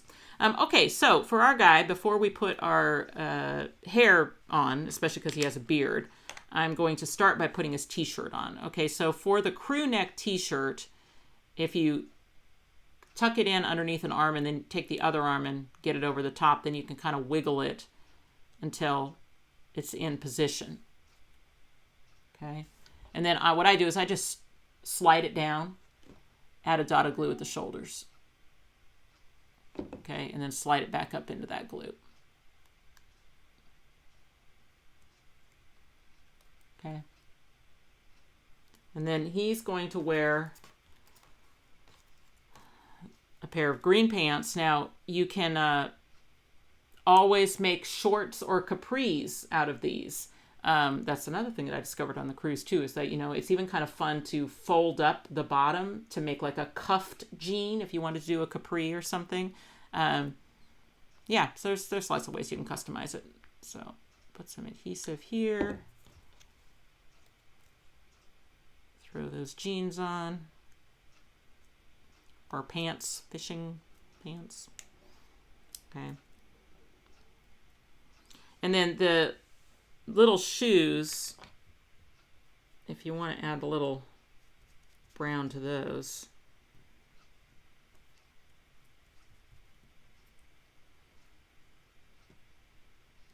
So when you're doing a person that is wearing long pants and shoes, then like the legs of the paper person doesn't even really matter because you don't see it at all. But it does at least help you with proportions, you know? So, you know, if you want to make a really tall person, you could kind of extend the pants, the trousers longer, you know? And then it doesn't really matter. Just put the shoes out at the end of it, you know? Okay. Hit those shoes with a little extra ink. Okay, he's coming together. All right, now the way I made a fishing vest is I just took another t-shirt. So in this case, a wine-colored t-shirt. And the first thing I'm going to do is make it a vest by just trimming the sleeves off. Okay. So now I've got a vest, and then since I wanted to see a little stripe of t-shirt in the middle, I just need to cut a little strip out of the middle, you know. So I could go, if you wanted to, you could just go straight up the middle because that's probably pretty easy to eye. Okay, and then you could go a little bit more on this side and a little bit more on this side, you know, to the width that you want to see t-shirt through it. Okay, and then you can just add some adhesive. Weave those under the arms and right under the t-shirt, and they'll fit perfectly because they were cut with the same t-shirt die.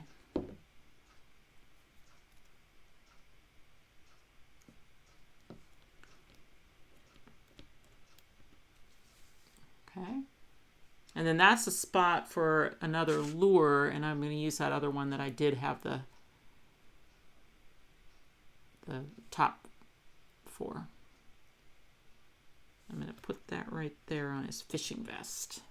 Oh, I see a little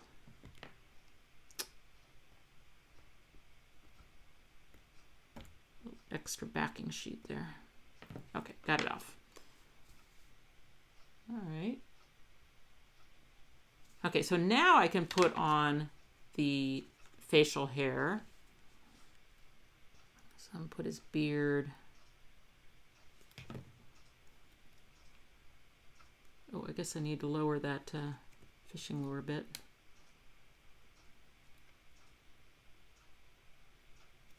Oh, I guess I didn't. Sorry, I was putting the beard too low.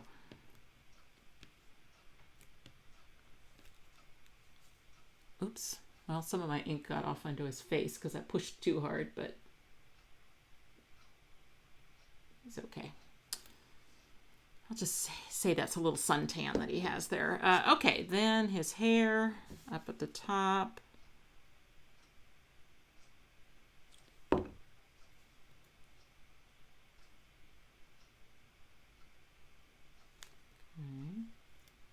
And then he's going to get a little mustache, so I need to...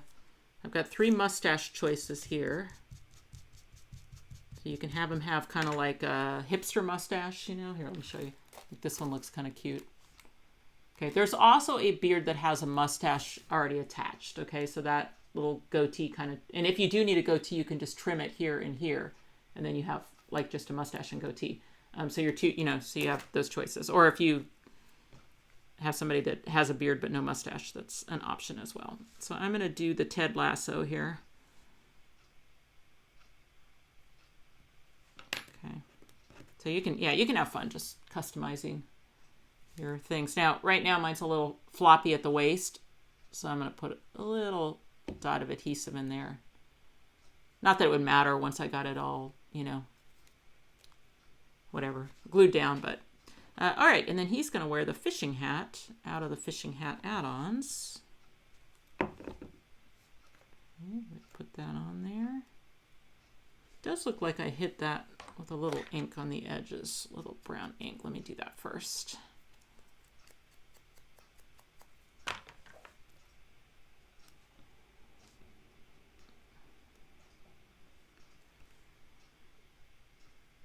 So yeah, fun little paper dolls. Now, if you are just like, I'm not a paper doll person, you know, like I don't want to make this paper person or whatever. It's not like you couldn't just do your fishing line like this with your fish on the end. Okay, so that's up to you. It's, you don't hurt my feelings any. It's fine. But I think he's pretty cute. All right, so then let's see. We're going to have him holding that fishing rod. So I'm going to tuck that under one hand like this. And then now I got to kind of like use my card. I want him to be sitting on the green, but I don't want my fishing rod to obscure my greeting. So that way I can kind of pick an angle. Yeah, something like this. And then once I have it where I like it, ooh, I'm actually going to, you know what I'm going to do? I'm going to put a little adhesive under his hand. Okay, then I'm going to hold him where I think I want him. Put my fishing rod, and then push his hand down and pick it up. Yeah. Okay. I like that. Okay, so then the end of the fishing line now, can add a dot of glue here. I want that to be straight when he's standing straight.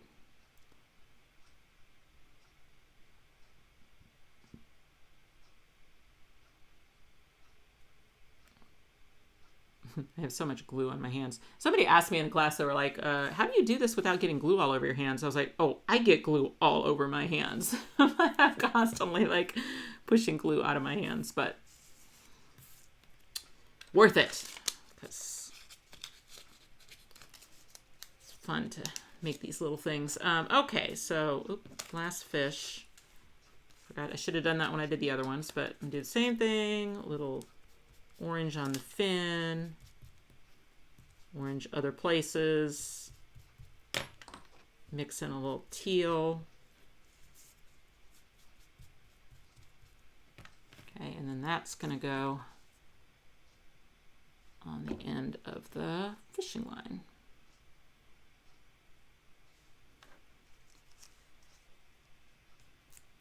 Okay, so now I just have to glue that on wherever I want it to go. so I don't know why I have all this stuff. All right, so I definitely want him to be standing on the green, and I think I want his head to be kind of up here in the area. So this seems like a good spot for me. I guess, you know what, I guess on this one, my fish is kind of hanging out of the water. On this one, it isn't. So I think I'm going to move my fish up. So I'll just cut that line a little bit. Let me get it on there.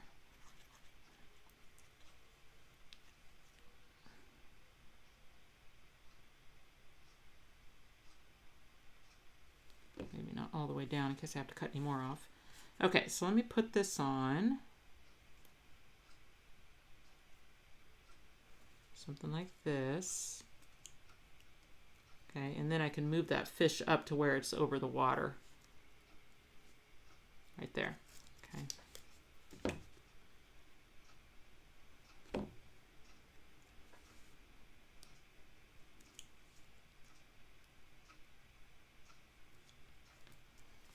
Like this. Get that to focus. Is that focused? I can't tell if it's my screen or my eyes sometimes. Okay, there it goes. All right, then that's the front of the card. So that is card number 1. Get that glued on.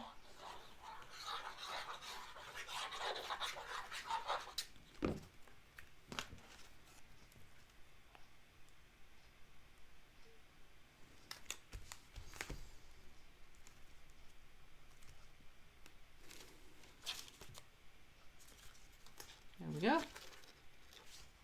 Card number 1. So that one, let's see, turn my thing back on.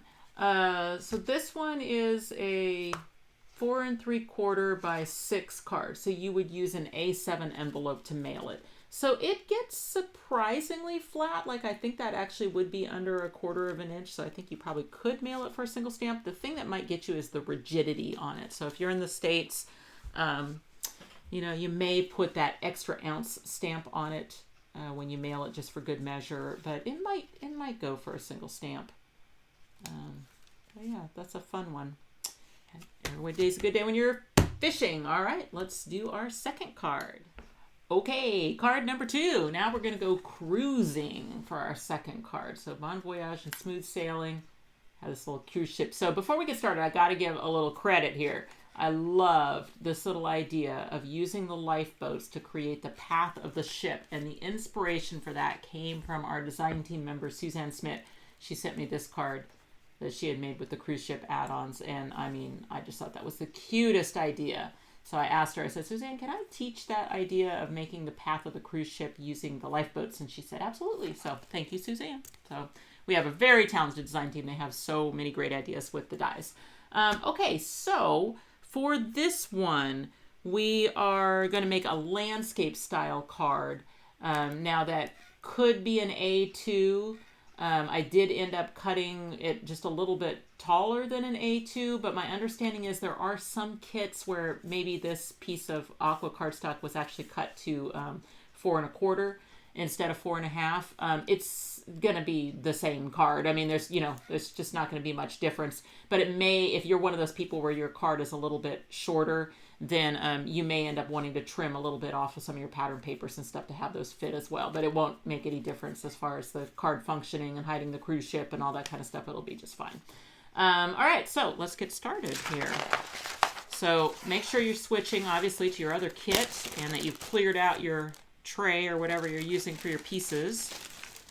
And for this one, we're also going to start with the inside of the card. I do like to do that. The insides of the cards are my favorite place to start. Let's see if I can weigh that down with a couple things there. All right, so your card here is this pale aqua. And if you grab your squares of paper and you don't have as much, like if you want to have a little bit showing top and bottom and you find that these are kind of like almost the same size as your card, then you could trim these down a little bit on the bottom so that you have a little bit more of a border. But otherwise, you're just going to glue those in centered. Now, there's probably a way that they match up. You could do that from the cruise ship side and see when you get the fireworks to match up and flip them over if that's important to you. Skip the fold. In other words, don't butt them right up to the fold because you don't want that paper to bunch in the fold. So just glue that in. Now you can use a tape runner if you prefer. You're just doing paper to paper. It's not an issue. But I am going to use my glue. Okay, so yeah, like I said, if you find that your pattern paper is about the same height as your card because you got one of those ones that had a little bit shorter card, you can either just go with it because they're so close in color that, you know what I mean? I don't tend to think just maybe glue it on. But if not, you can hit pause and trim a little bit off of your pattern paper so that you have a little bit more of a border. Okay, and I'm not going to make you sit here and watch my face this whole class either. So let me turn that off. Let's see. Okay. Here we go. Once again, we're using Echo Park papers for this one. And yeah, they're great. All right, so what this piece is a piece of craft cardstock where you use the ocean edges to just cut down the middle. And since it's stitched on both sides, you get both beaches in one shot that way. So those are the same height as your pattern paper. So again, if you want to adjust them, if you feel like they're a little bit too tall, you can do that, or just glue them in so that you center them and keep an equal border, you know, around the perimeter.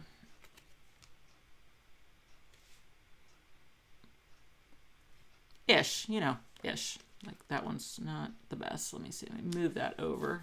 Go.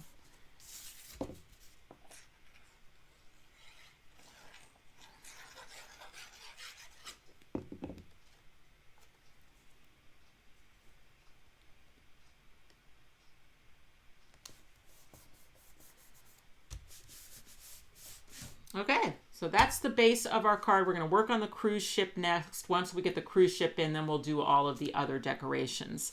Okay, so with the cruise ship, once again, our foundation die is the boat pop-up. So we're going to start by finding the pieces of the boat pop-up that we need.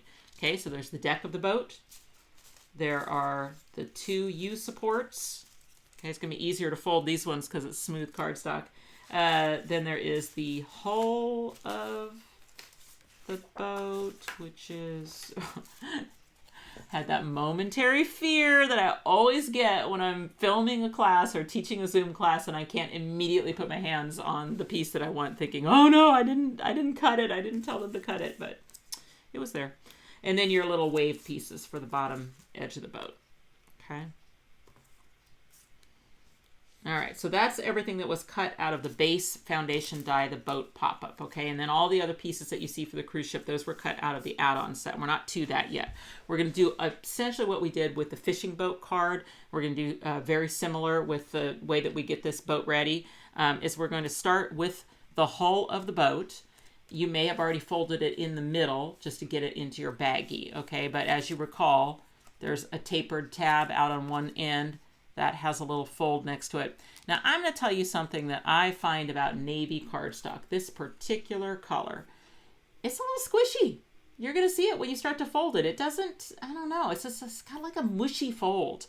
It's really easy to see the score lines, but you know, as you fold it towards yourself to break the fold, it's not going to feel like it breaks the way some of the other cardstocks do. So just do your noblest to get it to fold crisply on those fold lines.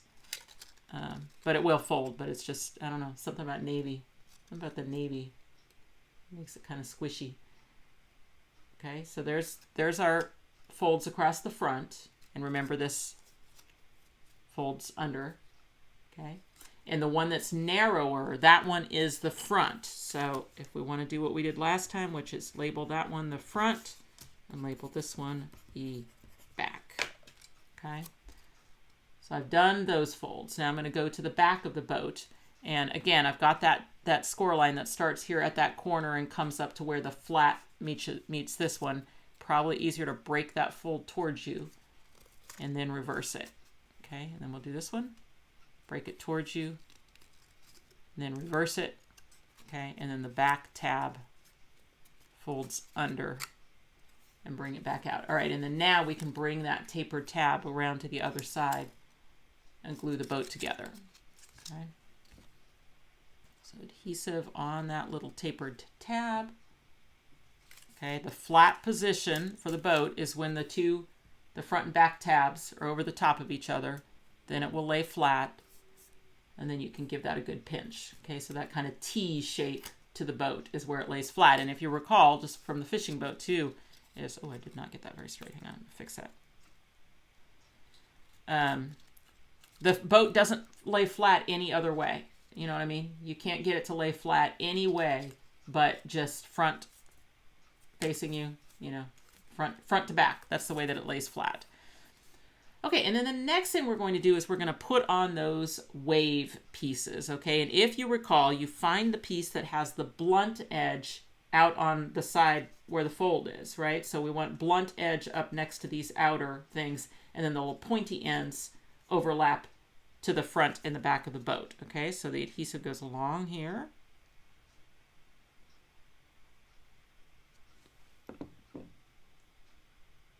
Okay, so I stopped when I got to the fold right here, and I grabbed the wave that has the blunt end at the right. I'm gonna line it up right there and make sure that it just carries right along the bottom edge of the boat. So you wouldn't want those waves sticking down lower than the boat, because then the boat can't lay flat against the, you know, the card. So it would be elevated a little bit if you did that. So you definitely want to have those waves just right along the edge right there. And you'll have just a little bit of a wave sticking over that fold line there. Okay, I'm going to do the other side. Okay, I find the wave that has the blunt edge to the left this time. I line it right up along the... Remember, you are in control. You just hit that pause button. Hit that pause button. Take as long as you need. Freeze frame me, you know, so that you can, like this right now. You could just hit pause. And then that'll just be right there on your screen, and you can kind of make yours match. So don't feel like you have to craft as fast as me. Or if I'm too slow, you can speed me up. So that's the nice thing about the virtual classes. So, you know, we try to do both. We try to do the pre-recorded YouTube classes, but then we also do the Zoom and the live events so that you have a chance to interact with the instructor and, you know, get your questions answered live on the thing. Okay, so on the back of the boat, same thing. The blunt edge goes out to the end. The overlap doesn't get glued down. It just hangs over the edge. Okay, and then the last one.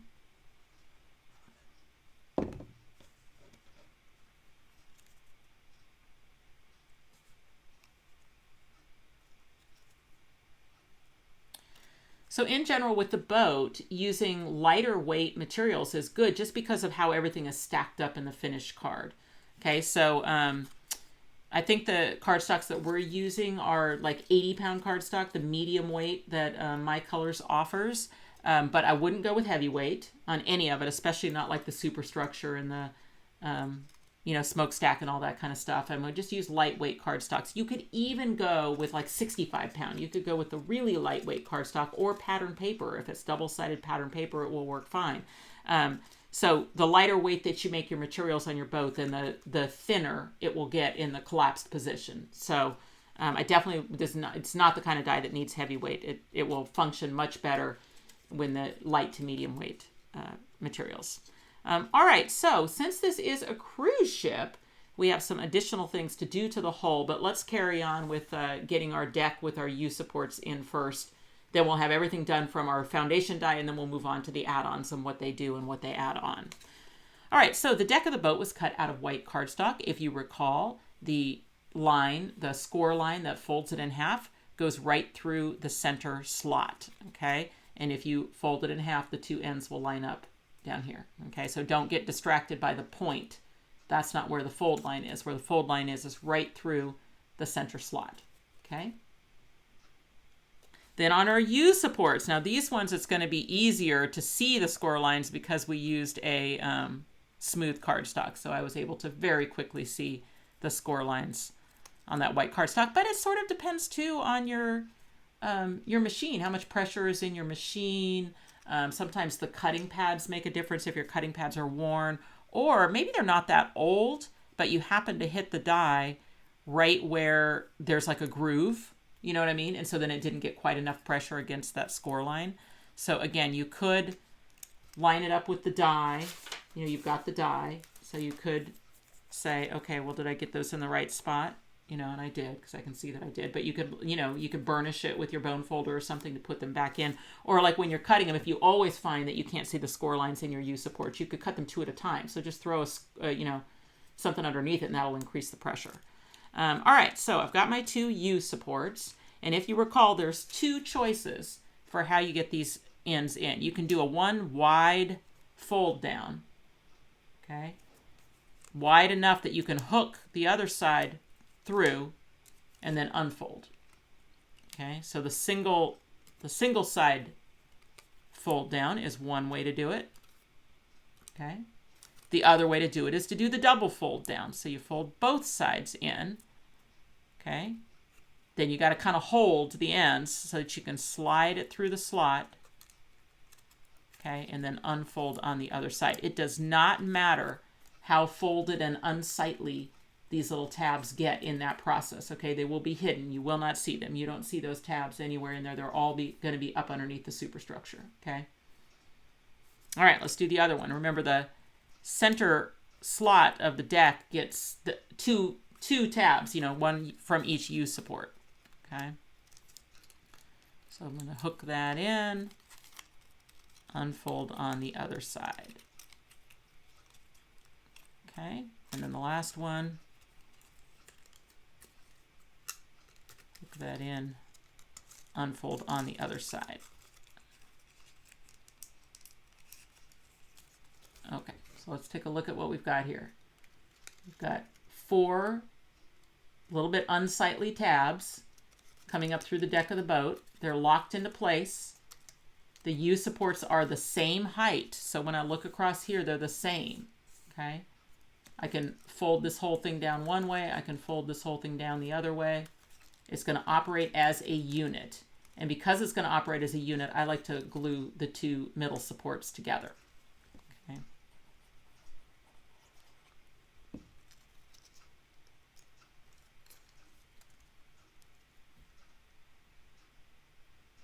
And you can also, if you want to, glue the 2 little tabs together that are coming up through that center support. So that's kind of an optional step. You can certainly do it if you want to.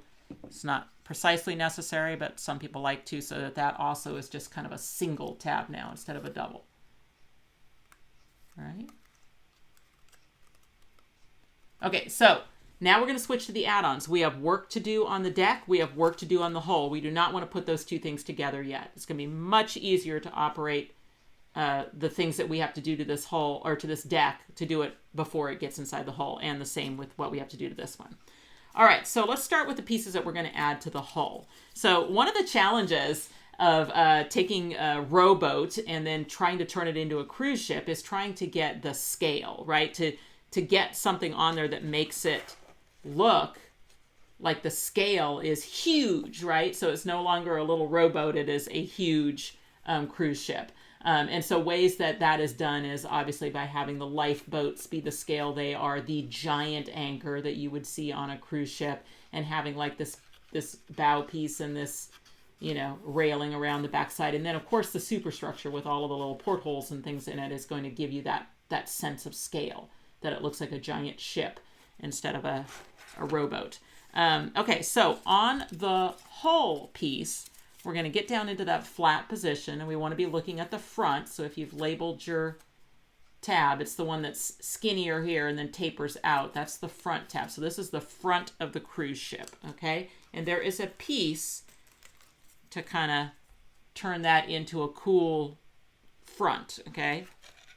And that's that bow piece. So with that bow piece, it has one score line in it up the middle, which you may or may not fold first, but I'm going to fold it first as a mounted fold. So now we've got this piece that kind of looks like a boomerang. And where this piece is going to go is it's going to go across the front of the boat. And you have a choice. You can, if you want to, glue it the whole way across, or you can not glue it in between the folds and it'll come to more of a point that way. I think for this one, I'm just going to go the whole way. So for that, I'm here on the front of the boat. I'm going to just go ahead and put my adhesive all the way from one end to the other across the thing. Okay. So see where I'm at? I'm in the flat position of the boat, which is when the two tabs are lined up over the top of each other. I'm looking at the front of the boat. The front is where the taper is, comes to a skinnier bit here and then tapers out this way.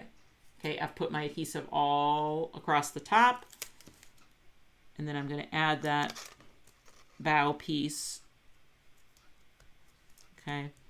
And how far down does it go? What I do is I just, the flat part of it, I have on the blue, and then I have a little bit above that, is where the curved part is. So here, see if that's helpful. So it's a little bit above the edge. Okay, but I went ahead and glued it all the way around the horn. Okay. If you skip the glue in this area, it'll come to more of a point. So that's your two choices, but I went ahead and just glued it. All right, so now we're going to, while we're on the front of the boat, let's just go ahead and add that anchor. Okay, so find that anchor. If it still has a piece in these ones don't come out. These ones are chain linked or just like little press dots, but this one, there's a removable bit on the anchor itself. All right, so this is going to go over here on this side. Okay, as this is the side we're going to see in the card. So we want to put the anchor over here. Okay, so if you're looking at the front of the boat, we're going to be over here somewhere.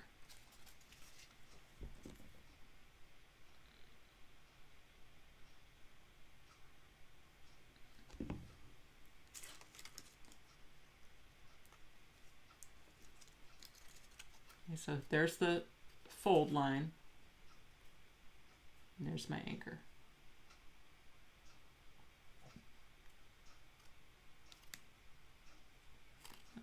Okay, now let's flip the whole thing over. So we're looking at the back of the boat. And we have a piece for the back as well. So it's this piece. All right, so these two outside panels, they just glue to the outside panels of the back of the boat. So really easy. You just throw your adhesive here in these wide panels. Okay, then here on the back of the boat, just start at an edge right across the top. Okay, they'll basically go from the edge over here to the fold lines in the middle, see? And I just line those up even with the top edge of the boat. All right. Then you've got these two little spokes right here. What you can do with those is you can add a little spot of glue at the end of the spoke. Okay, and then just tuck them to the inside and then glue them down. Pinch them down. Okay, and then now we've got the back of the cruise ship. Okay, here across the side, we're going to add some lifeboats. Okay, so we've cut the lifeboats out of yellow. You can always customize your cruise ship if you know exactly what cruise ship, your recipient is taking. You could do it in Disney colors. You can do it in Royal Caribbean or, whatever. Just, it's so easy to just kind of Google the ship and see what it looks like. But I kind of tried to do like a little combination. I think these are kind of a little bit Disney colors on the cruise ship with the Navy ship, but then I also did like the yellow lifeboats, which is kind of like Royal Caribbean, and so it's up to you. Basically, 3 are gonna glue. Well, you're just gonna center it so that the center of the lifeboats is right at the fold of the cruise ship. So, and we're gonna do that on both sides. Okay, so holding that open, I can kind of travel even with my white piece, but leaving a little bit of navy showing, and kind of the same thing on the front. So see, something like that. All right, and then I'm going to flip it around and do the same thing over here.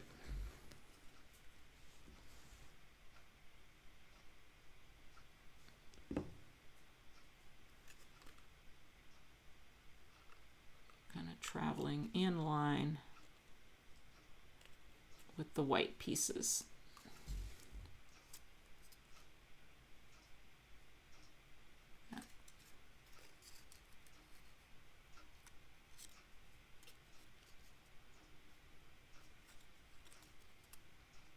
All right, that I think is the completion of the hull of our ship. We still have a lot of work to do to the deck, okay? So this hull can set aside. I've got some schmutz inside here. Let me see if I can, I don't know what that is. Dried glue, something? Well, we'll do that later. Okay, deck of the boat. Let's get the deck of the boat out. So now we're going to find some other pieces out of our cruise ship add-ons. You know, the most important being the superstructure of the ship. So if you still have portholes, go ahead and get rid of all the confetti that's in the die. And I think I joked during prep work that if you ever need like a lot of small circles, this would be the one to use to cut them. Like maybe you were just needed a bunch of flower centers, or you're trying to make some confetti or something, you could cut this one. Okay, before we start folding this, it is going to be easier to turn this over and put the rectangles that back all the windows in first, because it'll give it extra structure that'll make it easier to do the folds, okay? So when you're looking at the front of your superstructure, the tapered tab is to the right, okay? So this is the side that's been die cut into. So this is the, you know, the front. It's not that it wouldn't work this way, it's just not as pretty, right? You can see the difference, you know, you can see that the you know, the little holes are kind of, the edges are kind of pointed upward at you, whereas this one, they're kind of rounded inward. So this is the pretty side. All right, then you want to find the, I think 6, because it cuts 3 rectangles at a time. We only need 5, but you probably have 6, unless you discarded one already. No, see, I have 6. I only need 5, but I have 6. So we're going to flip this over to the non-pretty side. And then your best bet is to add your adhesive kind of around the portholes, okay? And then you're going to put that rectangle blue side down so that when you look at the pretty side, you've got the water reflected in the glass of the cabins, okay? Now, I've seen the design team do some fun things. I mean, certainly you could do yellow if your cruise ship was cruising at night and you wanted to indicate that the lights were on inside the cabins. You could do that. Or I've seen some of the design team just use a marker, like they just back them with like white, and then they color some of them yellow and some of them blue, you know, so the water is reflected in some of them and other ones the lights are on in the cabins. So you can certainly get creative with that. And I recognize that, you know, the cabin windows are not usually circles anymore, but there's something about a circle, you know, window that really gives you the essence of a cruise ship. You know, it's so I went ahead and gave you circle windows on our cruise ship. Plus, it really gives the scale because you could put so many of them. You know, really trying to make this look like a superstructure, like lots of people on board. Okay. Which, let me tell you, I mean, we were on the Harmony of the Seas, which is a Royal Caribbean ship last week. And if I remember correctly, it's like over 6,000 passengers, I think. Another maybe 2,700 crew. So it's like crazy to think like I grew up in a little small town that had like 3,000 residents and you could fit 2 of my small town on this one cruise ship. It's crazy. Here, the bridge, you know, where the captain is steering the ship. We also want to get the bridge to have some water reflected glass. Now, I will tell you that the adhesive just needs to go top and bottom on that window because this piece is essentially the same width as that. There's not much around the edges. it mostly just covers it, you know, and it's kind of the same width. Okay. All right. So now when we flip it over to the pretty side, you've got all of those cabins filled in. And then, you know, if you want to do a couple little glass lines here and there, like I usually just do it on the bridge. I'm gonna get my, there it is. Doesn't show up too much against that light blue, but I'll put a couple on there you can see. Yeah, very subtle. If I had a darker blue, you'd probably see it better, but just a couple like dash lines, dash, dash, dash, you know, kind of make it look like the reflection of the window. Okay, so things I want you to know is there are no score lines next to these tabs. These are not tabs that fold under. These are going to stay straight. Just like we did with the fishing boat seat, they're going to like push through the deck tabs or the deck slots, okay? So there's 1, 2, 3, 4, 5, 6 folds across this way to create the superstructure. So again, if you break the fold towards you, and, you know, it's pretty easy to see where they are. They're at the edges of something, right? Okay. So like these two are right at the edge of where that thing comes up, right? The tapered tab is right at the edge of the tapered tab. Okay. If you want to skip that one in the middle, you can, and do the ones that are super easy because they're right on the edges of something. Okay. And then the last one is right in between these two sets of cabins. Okay. So you can kind of see that score line in there. When it folds, everything should line up. You know what I mean? This should line up when you get that final fold in there. Okay. So those are the 6 folds, right, that create the superstructure. Now, what's all this business? This creates the roof and the center support. Okay. So these have horizontal fold lines, but not next to that tab. That tab does not have a fold line next to it, okay? So you've got a fold line here, and you've got a fold line here at the edge, okay? Then over to this one, we've got a fold line right at the edge of the bridge, right here, okay? And then these two are going to come and glue together to create that center section of the cruise ship. Okay, and then we'll use the tapered tab to connect these two over here. All right, so what's the easiest way to do that? Okay, let's get back to where we're looking at the inside of our thing. Okay, let's fold down this one so I can't see the slot anymore. Let's fold down this one. I can't see the slot anymore. Okay, folded those two down. Now let's fold in the middle, and it's going to bring those two together like a kiss connection. See? Okay, so this one has a tab, this one doesn't. So the adhesive would go on this one so that I could keep it within the limits of the area that will be kiss connectioned together. Okay, so adhesive all over this one, fold in the center, that will line those two up. Okay, then I'm going to use the tapered tab out here to connect these two together.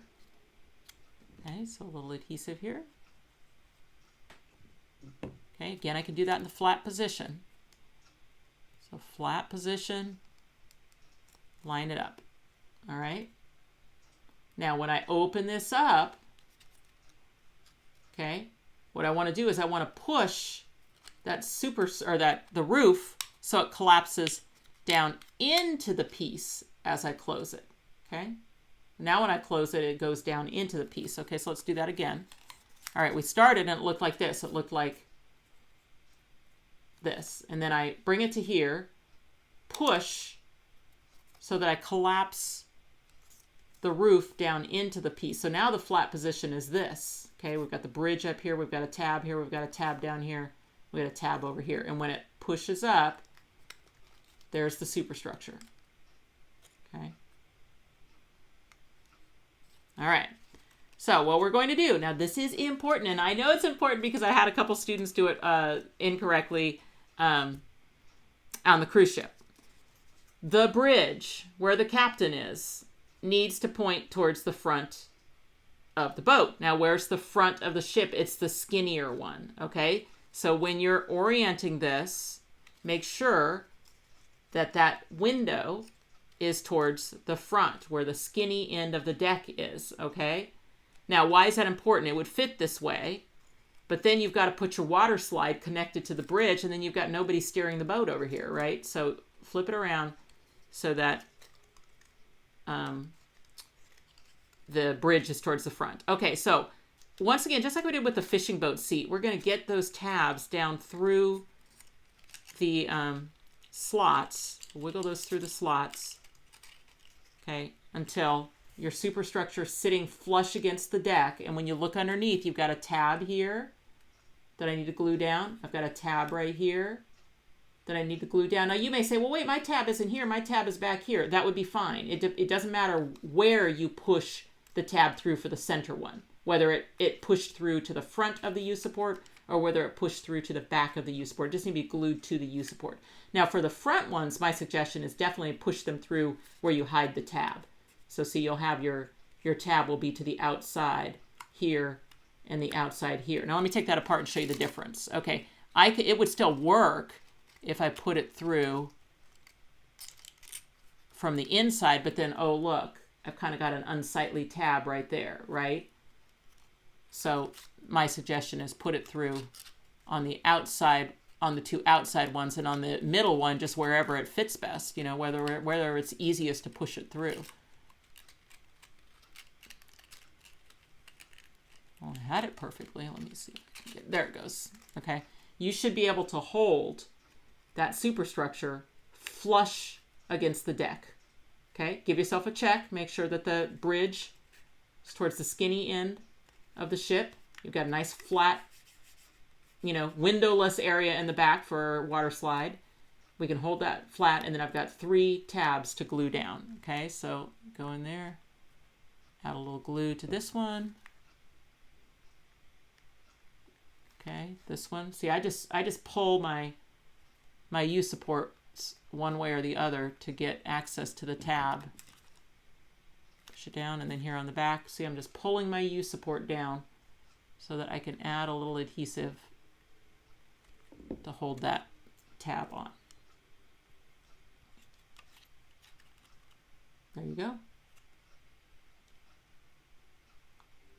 Now the way this is going to collapse is like this. Okay, so the superstructure sides will go outward, the roof will go down in, you know, and then it'll come up like this. Okay, and there's always, I'm going to tell you right now, you didn't do it wrong. There's always going to be a little gap here and there. It's never going to get to where it's like flush like that. It's just not possible. It's too far away from the fold, but it's going to, you know, look cool anyway. See, even when fully open, that's not going to, and this is not going to become a perfect cylinder either because it's got a fold in it, you know, so it's an impressive pop-up regardless. Okay.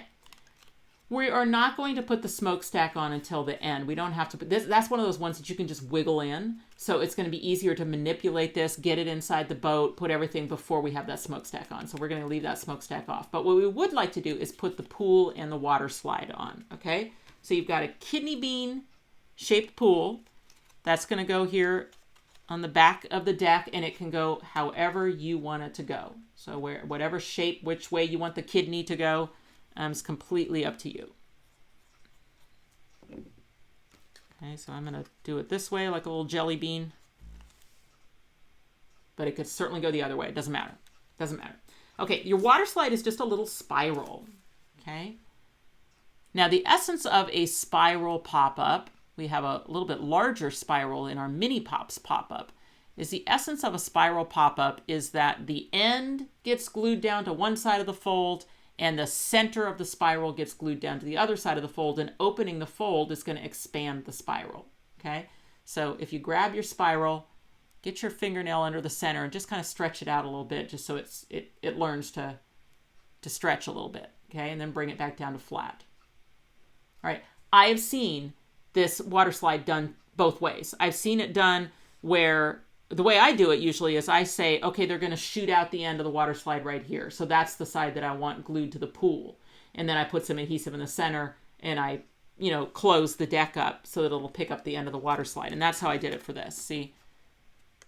So the top of the water slide is, you know, there's obviously some little deck up there that they're getting on that water slide, right? But I saw some people on the cruise do it where they put the end of the water slide up on top of the superstructure like this, and somehow or another managed to stretch the thing down. I can't even remember how they did it, but yeah, okay, so they did it like this, glued it at the top, and then I don't know how they did it. Honestly, I don't do it my way. I don't know how they did that. I just saw a couple of them that had the end of the water slide up on the top of the superstructure. It looked pretty cool. I just don't know how they did it.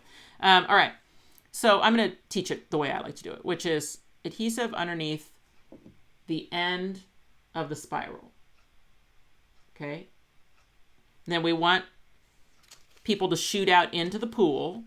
Okay. So we want that end to be in the pool. Now, you can choose whatever location you want for this, but here's the rules. The spiral can stick out the back end of the deck. That's fine. It can't really stick out the sides too easily.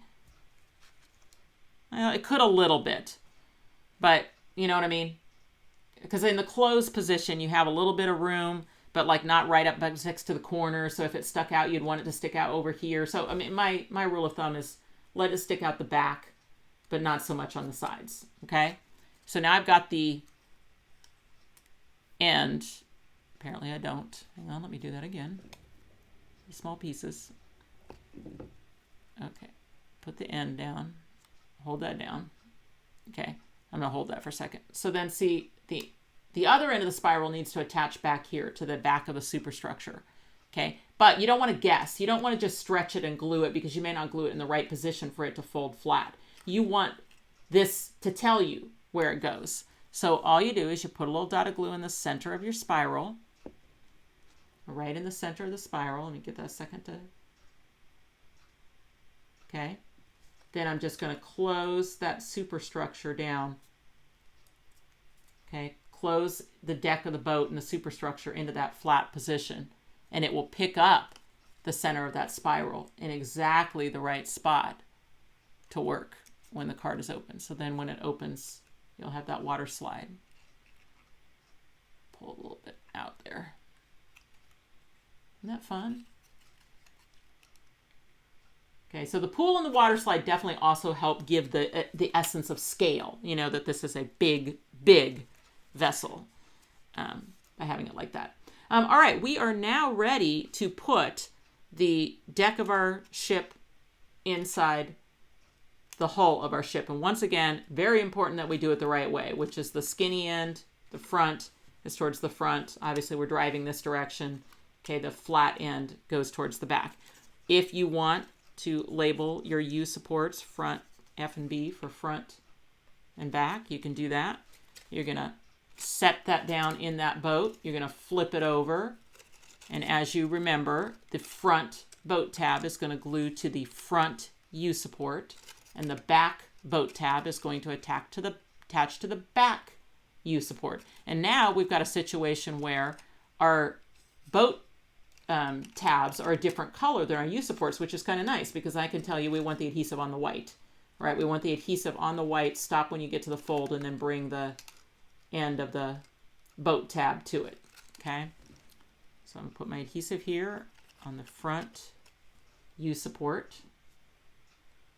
If I can get that to focus. Come on, focus, focus, focus. There. Okay, so my adhesive is on that white U support. Then I'm going to bring the front boat tab right to the seam between the two. I mean, in a perfect world, I really wouldn't even really want any white showing between those two, you know, or very little. You know, we're trying to get those two boat tabs to be pretty close to each other in that open position, not with a big gap between them, okay? When you put a big gap between them, then you're stretching that boat out further. That gives you more of an opportunity that your little ends are going to come up. So trying to keep those, in our case, our blue tabs pretty close to each other, right in that center when they're glued on there. You know, maybe a little bit of white showing, but not too much, not too much. Okay.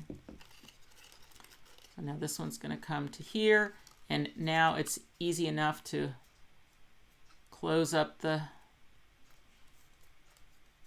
whole boat so we can give that a good press. Okay, now I will tell you there is a lot going on that cruise ship. So as you see, as I'm pushing it, it's like, oh, it's bending this right here underneath here. It's going to get a lot happier when it gets in the card and this whole thing is glued down. But for right now, you can kind of coax it up into that open position, you know, where it's kind of flat across the bottom and kind of flat across the top. You can kind of hold it. Now there's a trick that I think I've shown sometimes with the cake or whatever too, that if you want to, you can find something. I usually just use a piece of cardstock, but if you get something through there, see that gives you the chance to look at your cruise ship too. Just right through the superstructure. Okay. All right, we haven't decided what to do with our overlay lapping waves on the back yet. My suggestion, my favorite, is trim them down because they're just a little long. So if they hit the card, they can kind of curl in weird ways. So I would give those waves across the back a little haircut. They don't have to be flush with the back of the boat, but, you know, much less overhang. Okay, on those two. Okay, and actually we can go ahead and put this in the card now because we can wiggle that smokestack in at any time. Okay, so we'll do that now. All right. First things first, there is no up or down to your card right now. Okay, so that's for you to decide if you think that the waves look, I mean, honestly, there's no up or down to that card right now. There is absolutely no up or down to this card. We are going to do the exact same thing to get this cruise ship inside the card that we did with our fishing boat, which was we're going to do it in the flat position. So we're going to flatten that down. We're going to put adhesive all over the front tab. Make sure your adhesive stays on the navy. Okay. We're going to lift this up so that we don't cross the center fold, and we're going to center that in the card. Okay. Then we're going to put adhesive all over the back tab, and we're going to close the card. Okay. All right. So I like to start with the front one. I don't know why. You could start with the back, but make sure that your adhesive goes all the way out to the score line. Okay, so when you're looking at it in the flat position, bring that adhesive all the way up underneath those waves right there. Okay, so I'm on the front tab. So now I'm going to put it face down on the right side of my card. I'm going to lift this left side of my card up a little bit so I can see where to stop. And I'm going to get that cruise ship kind of centered top to bottom so that it's looking straight. Oops. Okay. I'm gluing that front section of the boat in. Okay. The front is glued in. Then I add my adhesive all over the back section.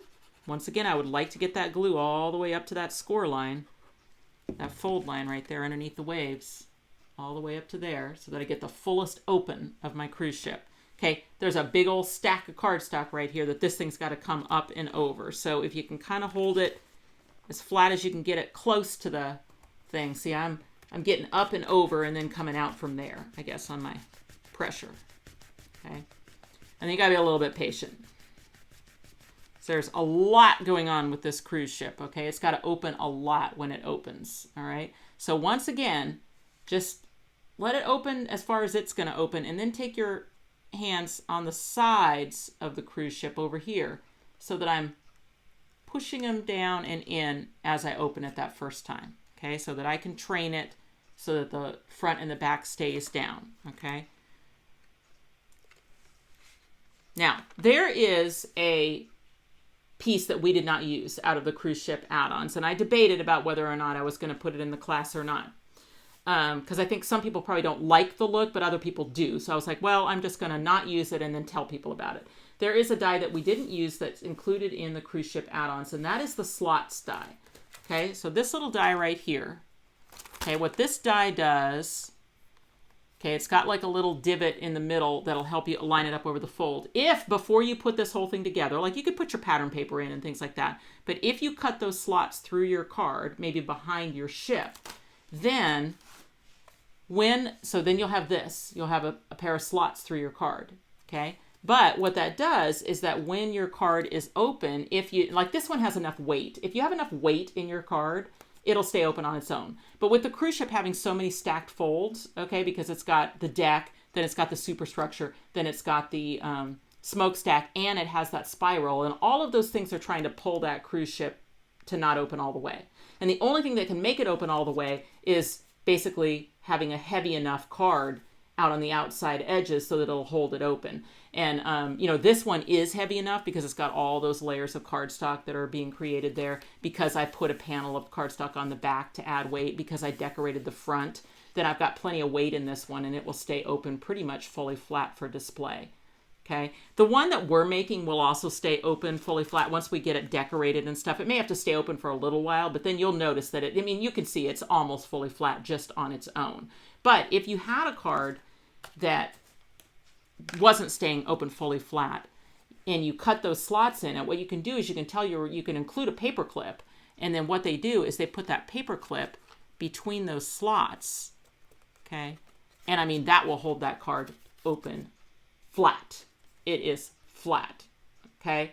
So that is an option for those cruise ship cards. You do have it in your set when you want to do it. My suggestion is mail the card and have the paper clip kind of like this, you know, just on the front, so that you include the paper clip, but then maybe have a little thing inside that tells them what to do with it, you know, just for display.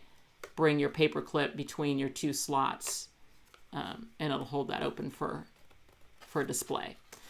If you have another fully flat open pop-up that you're having trouble with, and the one I'm thinking of is the cake. So the cake pop-up is another one that has a lot of stacked folds, and it's hard to get a weighted card weighty enough to keep that thing open fully flat for display. That little slot die, you could pull it out of your cruise ship add-ons and use it with the cake, and that would be another great option. So just a pretty easy way. We have some of these paper clips in some blue colors and stuff on our website now if you need an option for some fun paper clips to go with your cruise ship. All right, back to our card here. So let's talk about the smokestack. So the smokestack, what I had you do is the smokestack, you really want it to be the lightest weight material you've got that's the color you want. So in this case, this was the pattern paper from the set. I thought it would be really fun to have the red and white polka dotted smokestack.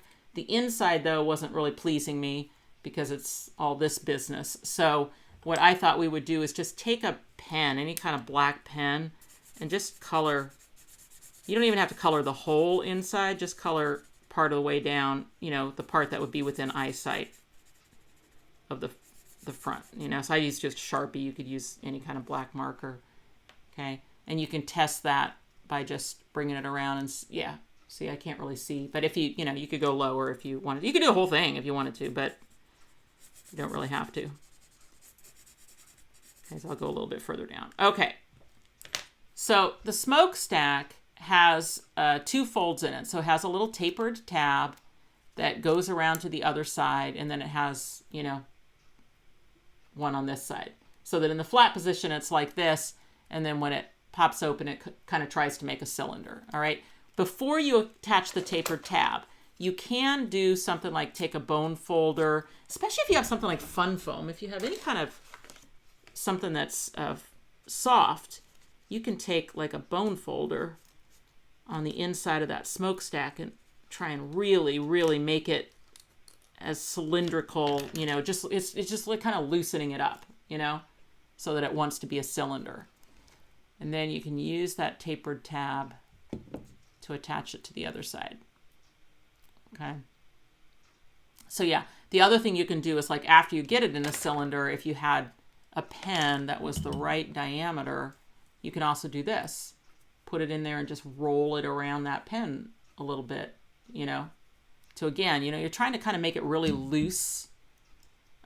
What's nice about the tabs for the smokestack is that they do not have to be folded in. They will just wiggle through the slots at the top of the cruise ship. So once you have your smokestack put together and kind of rounded the way you want it to, just go in there and wiggle it until it clicks. Okay. And then it'll be in there. Okay. And that's the most cylindrical it will ever be, because once it folds down, it's going to put a fold in it, and then it's not going to be quite as cylindrical, but it'll be still nice. Still a nice little smokestack. Okay. Oh, and actually I put it where the seam is on this side, but you could, if I wanted to, I could still wiggle it out of there. I mean, you don't want to break the tabs, but you can wiggle it if you did like I did and till it clicks. See, and then I moved it so the seam was in the back, because I didn't even think about that. But okay, now we did use just paper on that. So if in the process of doing the curling, or, you know, with the black, or, you know, if you ripped a tab or something like that, just cut another one. Just, you have leftover of that paper, just cut another one. It's a tiny little piece. Because like I said, you can wiggle it in at any time. It does not have to be added to the cruise ship before you put the cruise ship in the card, which is nice. So you can replace it if you know, broke it or something like that. All right, we have done all the hard parts, and now we get to do the fun parts. All right, let's talk about the inside of this card. I had you cut a square with your trimmer. Actually, I had you cut 2 squares with your trimmer, okay, to be a little matting piece for the pre-cut pieces that are in your extras. So you've got more pre-cut pieces with this one than we normally would do. I like to try to have you use the required dies for most of your decorator pieces, but I just didn't have much to, you know, I wanted to have a palm tree, and, you know, I wanted to have some fun things that would go with the cruise ship. So we did turn to a few additional sets, and they are listed in your handout, but I also pulled them. So let me see if I can find them. All right. For the inside of the card, we are going to use the beach charms. What was pre-cut for you was the palm tree. Okay. We are also going to use the little flippers out of Tiny Accessories 4. Now, anything that says Tiny Accessories, those will fit the little animal dies, but they will also fit the paper people. So if you wanted to make a little paper person that was wearing those flippers, okay, those little, and that face mask and all that stuff, they will work. Okay, now granted, the paper people doesn't come with a bathing suit, so you'll have to work that out. But you can absolutely do that. So those will fit in the paper people, or if you wanted to have one floating in a floaty or whatever. And then we're going to use the cruise charms to make a life preserver for the front of the card. So when we get to the front of the card, we'll be making that life preserver from the cruise charms. And then for greetings, y'all, I just love this set. I love this set so much. I just love the way it turned out. I like the words. I like the fonts. I love everything about it. But what I tried to do with this one, with the cruise ship, is that I realized that some people are going to be using that cruise ship for their memory albums, right? They want to document their own memories on a cruise. They want to make a scrapbook page, layout, mini album, whatever. And some people will be using that stamp set to send somebody a card wishing them, you know, bon voyage. So what I did is I put the wishing you on a separate stamp so that you can say, wishing you calm winds, smooth seas, and unforgettable memories, or wishing you starry nights, sunny days, and adventures as endless as the sea. But if you take off the wishing you, then you can use those just as a memory thing. And I've got the perfect example to show you, because on the cruise, I actually taught a mini album. So we made this little Cruise Memories memory album, and we did use that stamp set, and we used it more, instead of wishing somebody else, it's more like documenting your own memory. So we used Enjoy the Beauty of the World Beyond the Horizon. This one has a little waterfall they can fill with pictures. Little pull-out tags here. Then here, Life is Better on the Water. Again, just using that same stamp set. Some of our border dies. Here's where we put the cruise ship, right here in the middle of the mini album. Starry nights, sunny days, and adventures as endless as the sea. So instead of wishing you, it's just that greeting. Then here, Sun, Sand, Sea. And then calm winds, smooth seas, and unforgettable memories. So you can use it as just like a memory stamp set as well, if you like that stamp set. Okay, so that being said, let's dive in and make this rest of this card. So in your pre-cuts, you are looking for your greetings, or, well, the inside greeting, wishing you calm winds. And then you're also looking for your plain white square. So that's going to be where you can sign the card. And then we want our flippers. Okay, I did ask the kit makers to put double-sided adhesive on the back of those to make them stickers. If they didn't, just glue them in. But if they did make them stickers, they should already be on that. And then your palm tree is going to be the craft-colored trunk and then the green fronds. Okay, and then we'll save the rest of the stuff for the front. All right, first things first, let's glue our white squares to our red squares.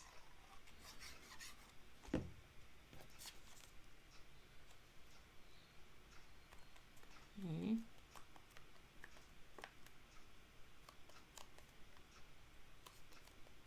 And I'm looking to see if I did any inking. I really didn't, but I think I might hit the edges of that one with a little red, only because I've got a little, probably had a,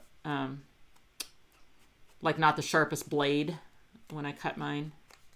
So I think I'm just going to hit the edges with some red ink. Okay, that one's going to go over there. Don't glue it in yet because we want to tuck the palm tree behind it.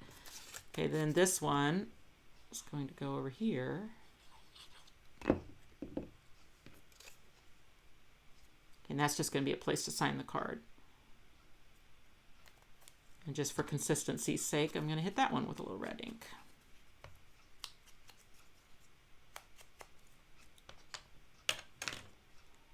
Okay, that one's going to go over here.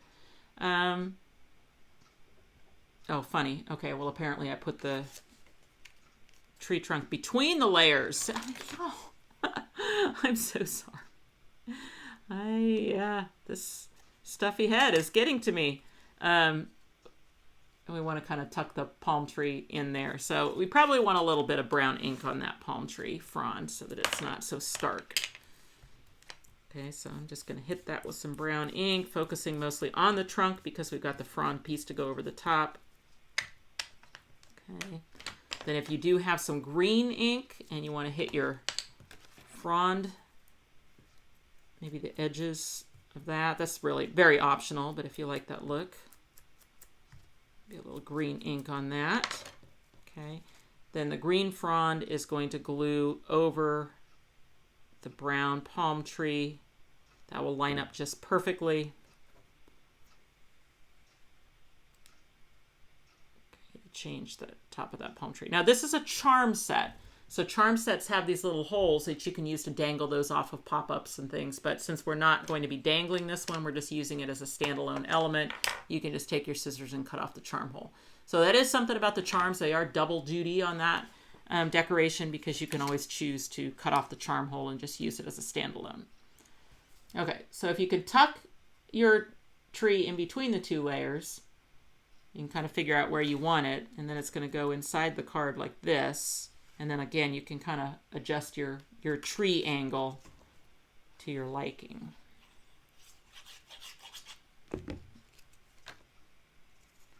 And well, everything we're doing now is just decoration, so feel free to make your own creative choices if you've got a better idea. It's always fun. It's fun to see what people choose to do. Or if you don't, if these greetings don't, thrill you, you could change out the greetings too, so. Or maybe you do want to use this in a memory album. Maybe you took a cruise and you want to just use this card in your memory album. I wonder what I did right there. I guess I dropped my ink. Okay, so I need to put that where the flippers are going to cover it. Okay, so how far up this goes is kind of up to you. I sort of centered it-ish, I guess. Something like this, partly in the water. About, I don't know, right here? I'm going to say right here. And then I'm going to do my best to have my flippers cover up that bit of red ink that I've gotten on mine. So, okay, let me tell you a funny story about this card when I was designing it. So as I was saying, I really, really do like the students to do as much cutting as possible. I love the challenge of figuring out what I can do with the required dies to get as many of the decorator pieces as I can, to reduce the number of pre-cuts, and so that the students can make the majority of the card just with the required dies that they have. So, we're not saying, okay, well, then you also have to buy these other 5 dies or whatever. So over here on this beach, I was trying to figure out, well, what could I do with the required dies? And so I have the paper people, and I thought, well, can I just put some little clothing on the beach and it'll look like the people have gone swimming, right? They tore off their, clothes and they went swimming. And so I had a little pair of pants and some shoes and a little t-shirt or two just kind of littered on the beach, but I hadn't glued them down yet. So anyway, so I called my daughter in, who works for me. She does a lot of the kitting and stuff for me and everything. She's very familiar with all the dies and all that. And I said, Ash, what do you think of having these clothing things on the beach? And she said, oh, yeah, cute. And I said, because they've gone swimming. And she goes, oh. And I was like, uh-oh, what did you think? I said, why did you think the clothes were on the beach? And she says, well, So anyway, I kind of gasped, and then I called my son in, and I said, what do these clothes on the beach make you think? And he said, well, is it a nude beach? Y'all, I was like, well, okay, I guess we're not putting the clothing on the beach. So I'm glad I had not glued that down. Yeah, because I apparently had a more pure thought of what the clothing would mean. On the lifeboats that you cut out of the Navy cardstock, we're going to use those to make the path of the ship. So you're just going to cut those into individual pieces. So you have two choices. The easiest is just snip them right in the middle. And even if that leaves a little bulb on the end, you know what I mean? Just go with it. Or if you really want it to be rounded on both sides, then you kind of have to round it in between each little oval that you cut off, if that makes sense, so that you're losing the little connector bit in the middle. So I leave that to you, which way you want to do it. So, got here. But see, now I've got this little stub sticking out the end, so I have to round that. Oops, I just actually sliced it a little bit. Whoopsie. Okay, well, obviously the one that I just sliced is going to go on this end so that it looks intentional. So, yeah.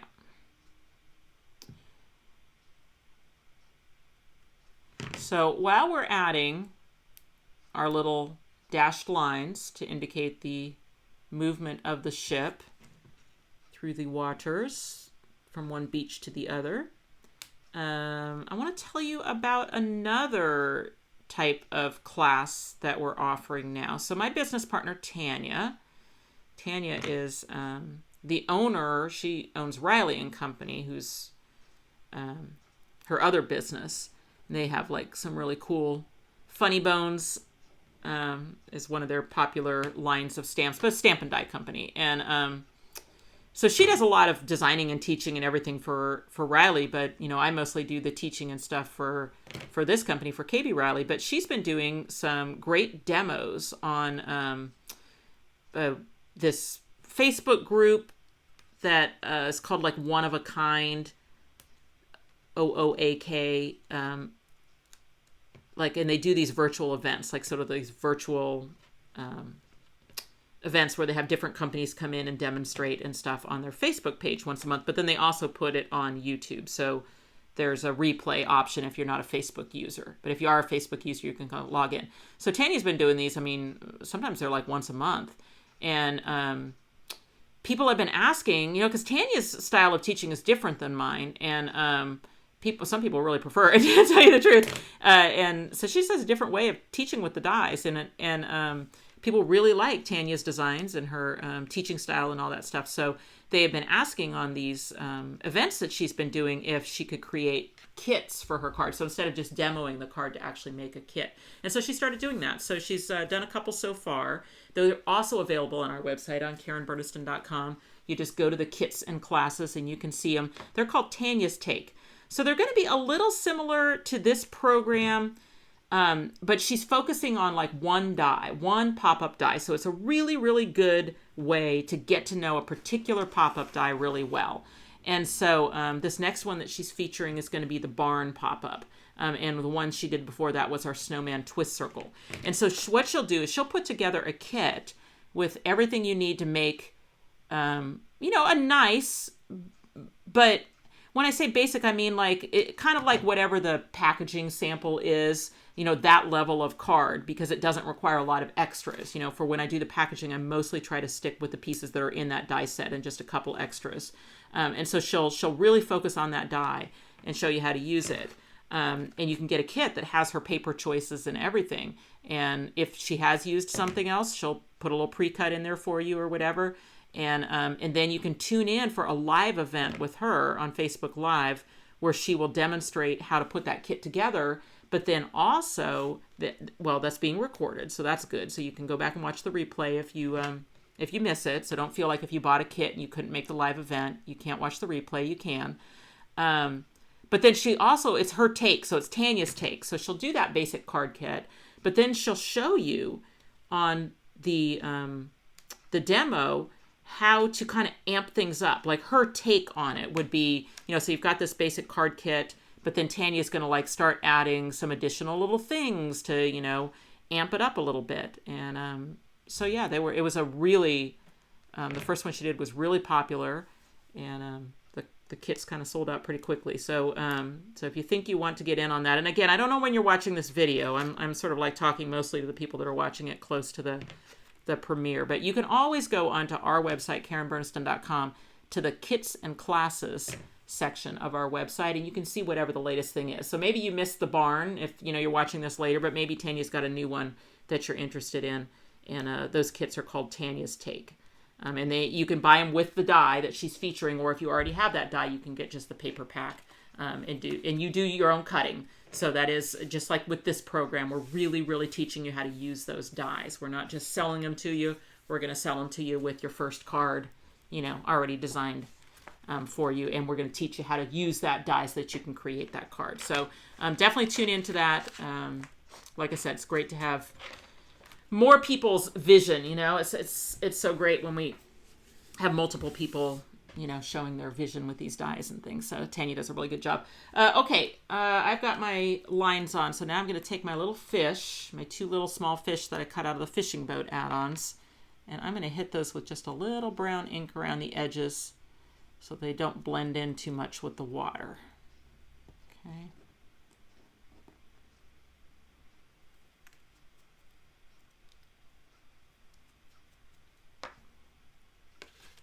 And if you end up liking this virtual class with me, I do teach every month. So again, our website's the best place to find out what's coming, because you can go to the events tab.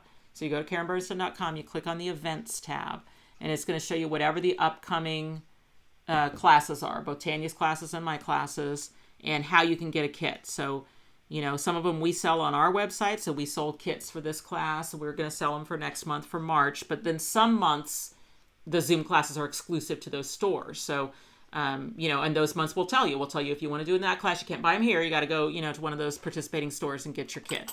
And some of them are on Zoom, and some of them are virtual, and some of them are on the one-of-a-kind Facebook page, but then also cross-posted to YouTube. So you'll always have access to the replay. All right, y'all, let's go to the front of the card. Okay, once again, we are going to be able to build the front of this card right on our pattern paper. And for this one, I actually had you also cut pattern paper for the back of the card as part of that idea of keeping weight on this card so that it's more likely to want to stay open flat for display. Okay, so for the back of the card, you just got a piece of paper, pick your favorite, throw it on there. If you're one of the ones that has a little bit shorter card, I think I told you to cut this one down a little bit further, but if you needed to, if you felt like it was too close to the edge, top and bottom, you could just cut a little bit off of one side to get it to center up there. This cruise ship will fit in an A2 size card, so this absolutely could have been a 4 1/4 by 11 card. Don't ask me why I choose the card sizes I do. It's just whatever strikes me in the moment.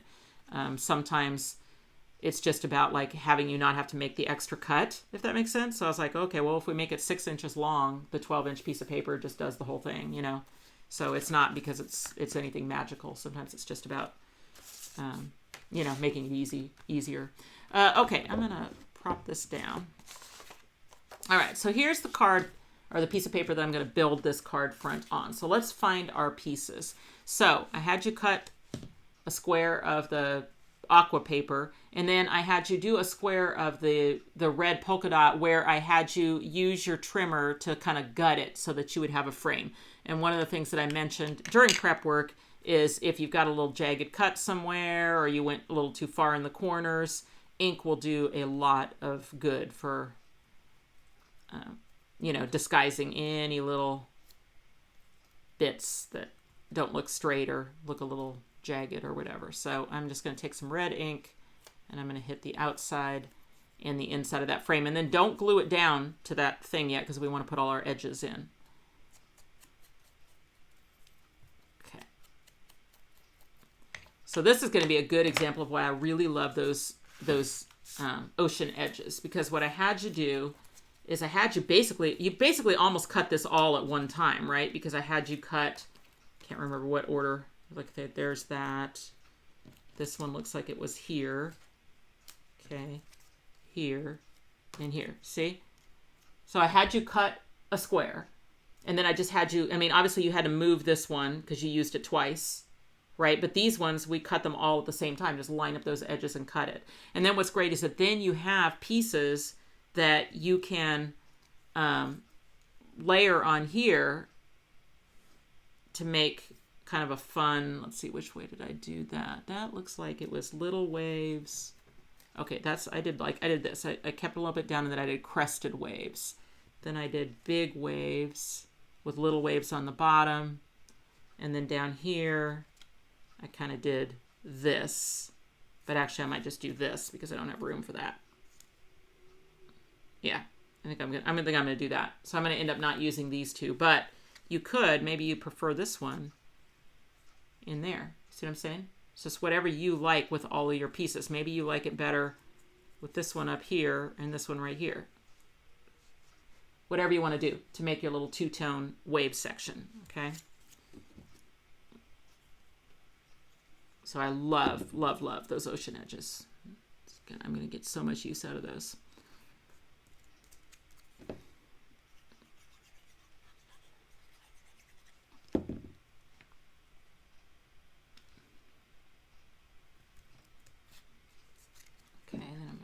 This one on.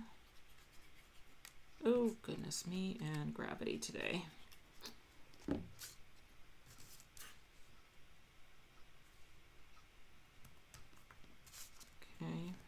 and then I think I'm just going to use this one down here, or do I want to use this one?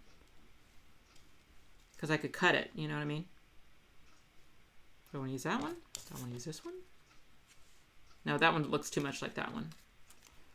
All right, I'm going to make it easy on myself and use this one because I don't have to cut it. But, you know, as you see, you could definitely be creative with how you do it. Okay, this one's going to go here. And I can even come up a little bit because I got a frame going over the top. So if I want to match my open distance, you know, here, I could do that. All right, so that's what I came up with. Something like that.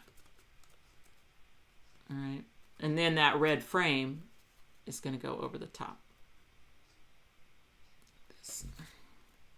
And I've got one edge that I put too far over the edge.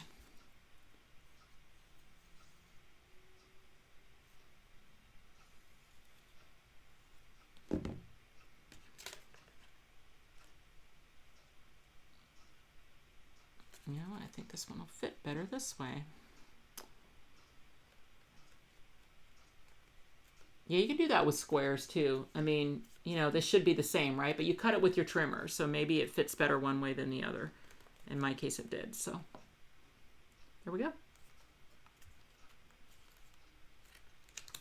All right, very few pieces left. We've got a couple fish.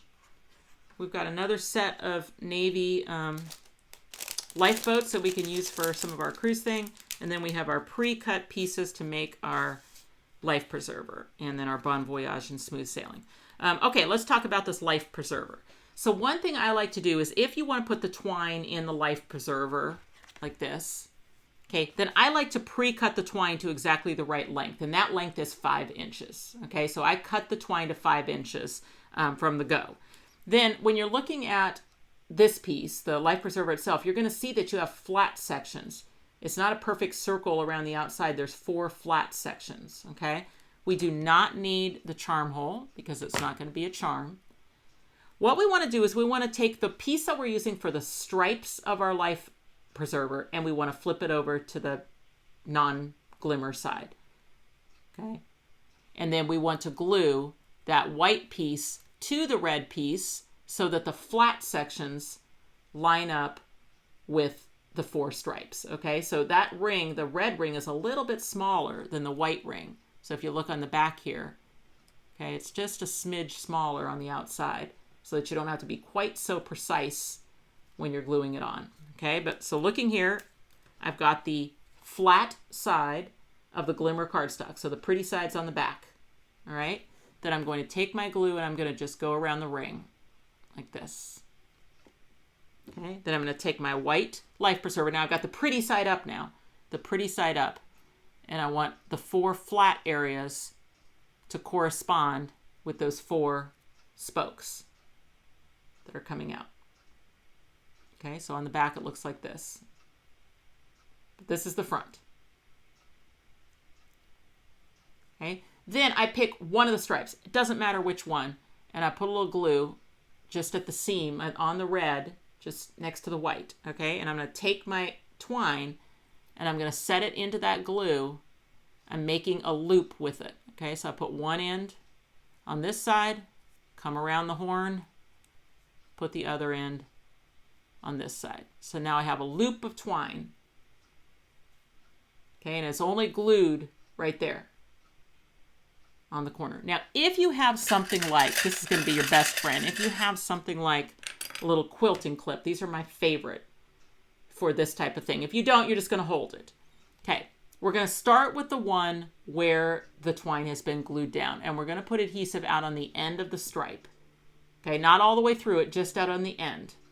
Okay, then we're going to wrap that stripe over the top and around the white, and it's going to actually attach back here. Okay, and that's what I'm saying. It's just a small little connection point, so it's a great little spot for clip if you have one. Okay, and now we've just trapped the twine underneath that stripe. Okay, so we actually glued the little tip inside here, but there's not very much of it that overlaps, so that's why a little clip can be super helpful for that. Okay, now we're going to go to the next one. We don't want any glue anywhere except for out at the end, because we want to be able to pull the twine through to even it out later. So it doesn't matter with the twine. We don't have to make it perfect. We just have to trap the twine. It doesn't matter where we trap it, but we want the adhesive out on the end. We're going up and over the twine, up and over the life preserver to the inside, and I'm pinching and holding down that end so that it glues right there to the inside. Okay, and I've trapped the twine, but I can still pull it, see? So it doesn't matter that I didn't trap it exactly in the right spot yet, okay, because I can adjust it. All right, now I'm going to know the next one. Okay, so the adhesive's going to go out on the end of the stripe. I'm going up and over the twine, up and over the life preserver to the inside. I can still pull that twine out to the edge there. Okay. And then one more to go. Same exact thing. Adhesive on the end.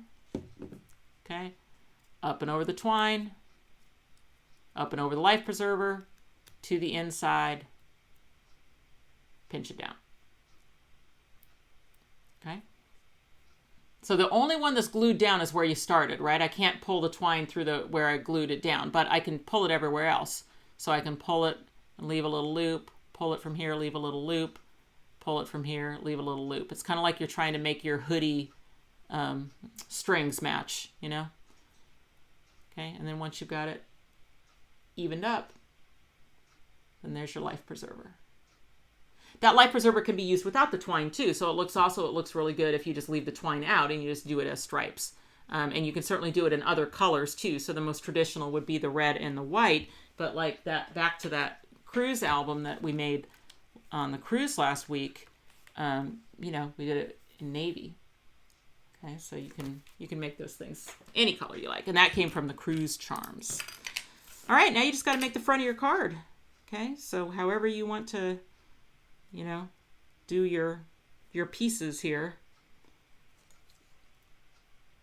I hit a little brown ink on the edges of my fish. Drop my fish. There it is. Okay.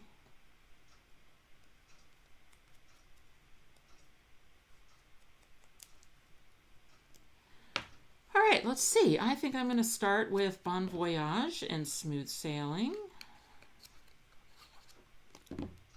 Kind of at a nice angle like this. Okay, and then I'm going to put my life ring down. Having that overlap that a bit.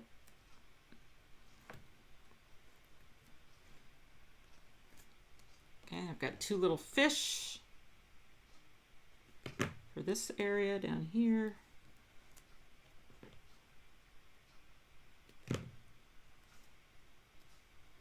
And then I've got my path, my cruise ship path. Just to kind of give a nod of what they're going to see on the inside, you know? That's kind of fun. this. Yeah.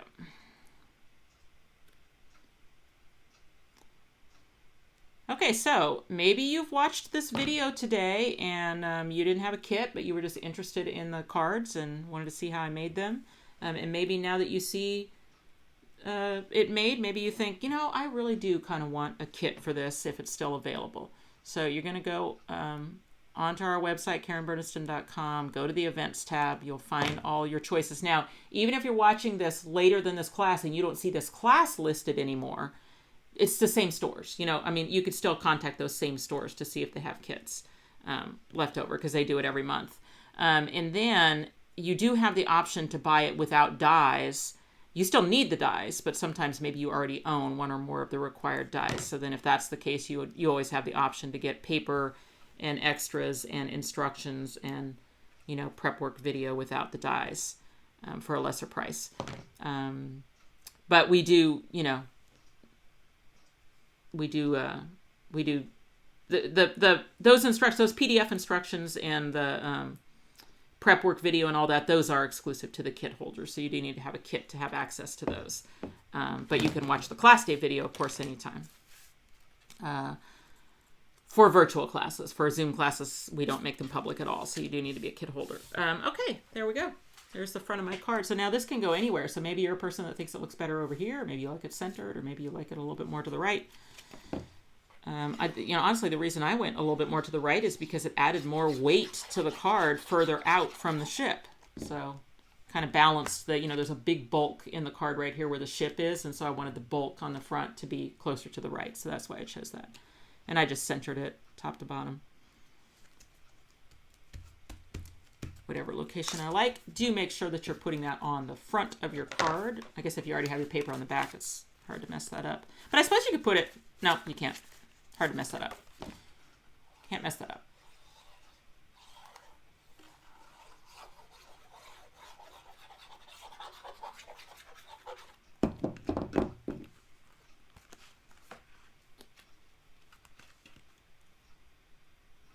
Okay, and once again, you're going to use an A7 envelope for this one. When you go to mail it, it does get, I think it's less than 1/4 of an inch. That's not the issue. In fact, this one is a little bit less rigid than the fishing card. So that's fewer layers. You'll probably get that to go for a single stamp. But if you're worried about it, you can always put that extra ounce stamp on. And it will, like just leave it open for a little bit and it will stay open on its own. Pretty close to flat, maybe not fully flat. But close to flat on that. And obviously when people open it, they could just look at it in that fully flat position. But yeah, all right, y'all, we did a good job. I have no idea, so funny. I film these things and I don't even pay attention to the time. I have no idea how long this takes until I put it into, the editing program and just see how long it is and, try and do things.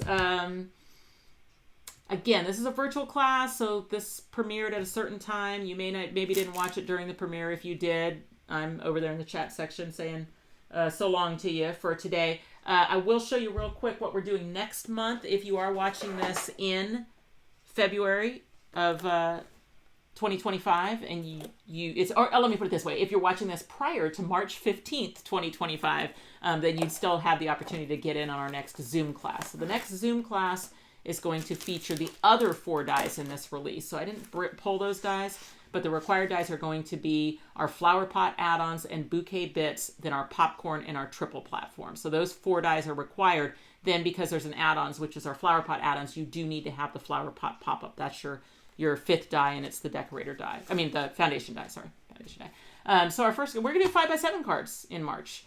Okay, so some people like to do those a little bit bigger cards, and it gives you more room for a bigger bouquet. So here on the front, you're going to see some of those new flower pot add-ons and the bouquet bits and stuff in there. And then we're going to make this beautiful card. Okay. I think you're going to have a couple. I can't remember. I think I gave you I don't remember. Did I give you a couple choices of greeting? I may have. So there's a little bouquet sayings stamp set that we're using on this one. It's not required. So those will be stamped in your kit, but, I can't remember. I think there were a couple choices on that one as well. So yeah, that's going to be our first card. And then the second card, we're going to use our new popcorn. The popcorn is a standalone die. You can just use it on its own like you see here. There is a really fun little stamp set that goes nicely with the popcorn. But it is also sized to perfectly fit on the flower pot pop-up. So if you have that flower pot pop-up, you can actually make a pop-up bit of tub of popcorn. And then because we have even another, cool pop-up die in the required dice for March, which is our triple platform, we're actually going to do a double pop-up for this one. So we're going to do the flower pot with the popcorn add-ons in the back, and then we're going to put that triple platform in the front, and then that's going to hold our greeting and some popping up popcorn. And it says, "This may sound corny, but you make everything butter." So that's going to be our second card. That is also a 5x7 card. Again, we are using Echo Park for this series. All right, go to our events tab if you're interested in our March class or any of our classes. And anyway, hope you had a good time.